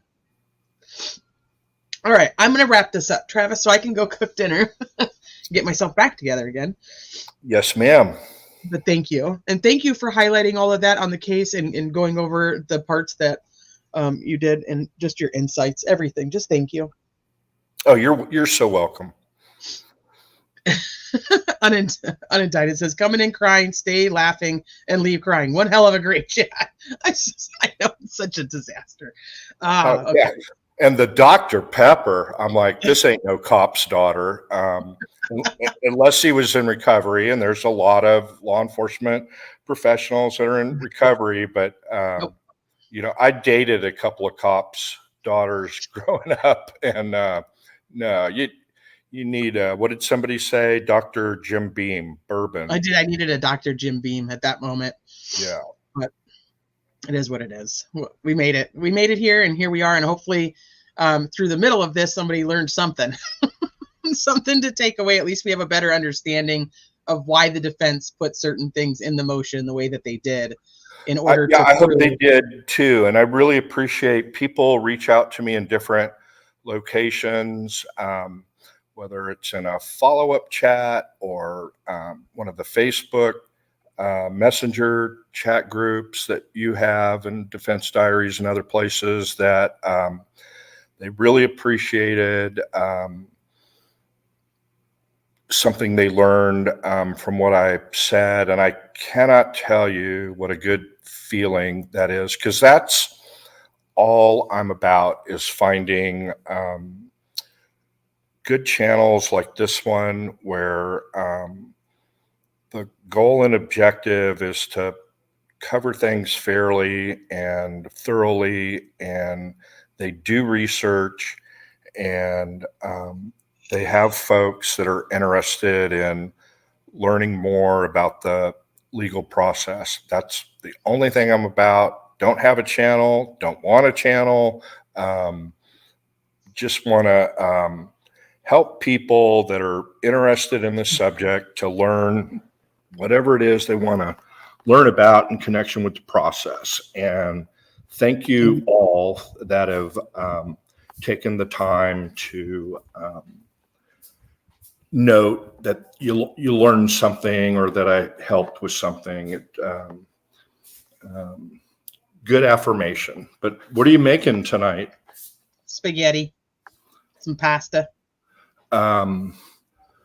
So you're going to do a bolognese or No, just a regular old spaghetti. Meat sauce, marinara Meat sauce with hamburger and Italian sausage. Oh, you're doing a bolognese. Beautiful. What time's dinner? As soon as I go make it. So I think they're staring at me like, are you coming or what are you doing? If I was there, I'd be there in a second. And I'd bring a nice bottle of Chianti. Oh, nice. Nice. I take it right now. I'd bring a Barolo or a Super Tuscan, but trying to do a movie line, I can't do. And I had him with a Chianti. Okay, so thank you for having me. I'll let you say goodbye, and thanks everybody for tuning in. We'll catch y'all soon. Thank you. What do you mean, Veronica, you tried spaghetti over the holidays? It wasn't bad. You better try it again. Snappy Dragon had cereal for dinner. All right, you guys. I can't even tell you guys, especially tonight, like how much each of you guys are appreciated for just hanging in here with me and getting through the beginning of this, and Travis coming on and helping me with the process of it and getting all my shit in order. But I will be back tomorrow. I don't know. I've got like 3 cases right now. Oh shit, no, I've actually got 4 cases right now that I want to do a live on. So hopefully I can do one of them tomorrow. Once again, I know you guys have 1,000 other places that you could be, and yet you choose to spend your time here hanging out with me. And I can't tell you how forever grateful I am for that, and for your big shoulders tonight to let me cry on them. So go enjoy the rest of your Wednesday, and I will see you guys tomorrow. Oh, Radar, thank you so much for that. I do appreciate it. I'll get a Dr. Pepper. Go enjoy the rest of your night, and I will see you guys tomorrow.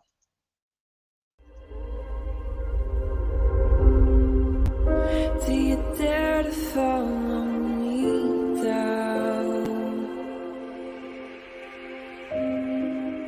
Head into the unknown.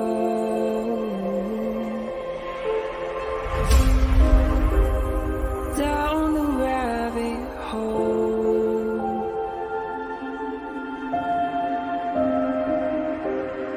Where it stops, no one knows.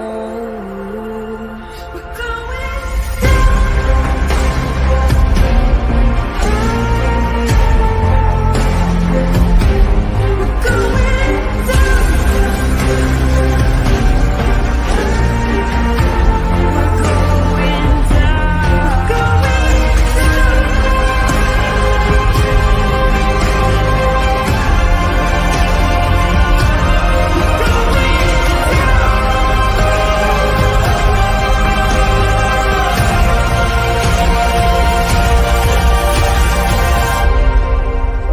Do you dare to follow me down?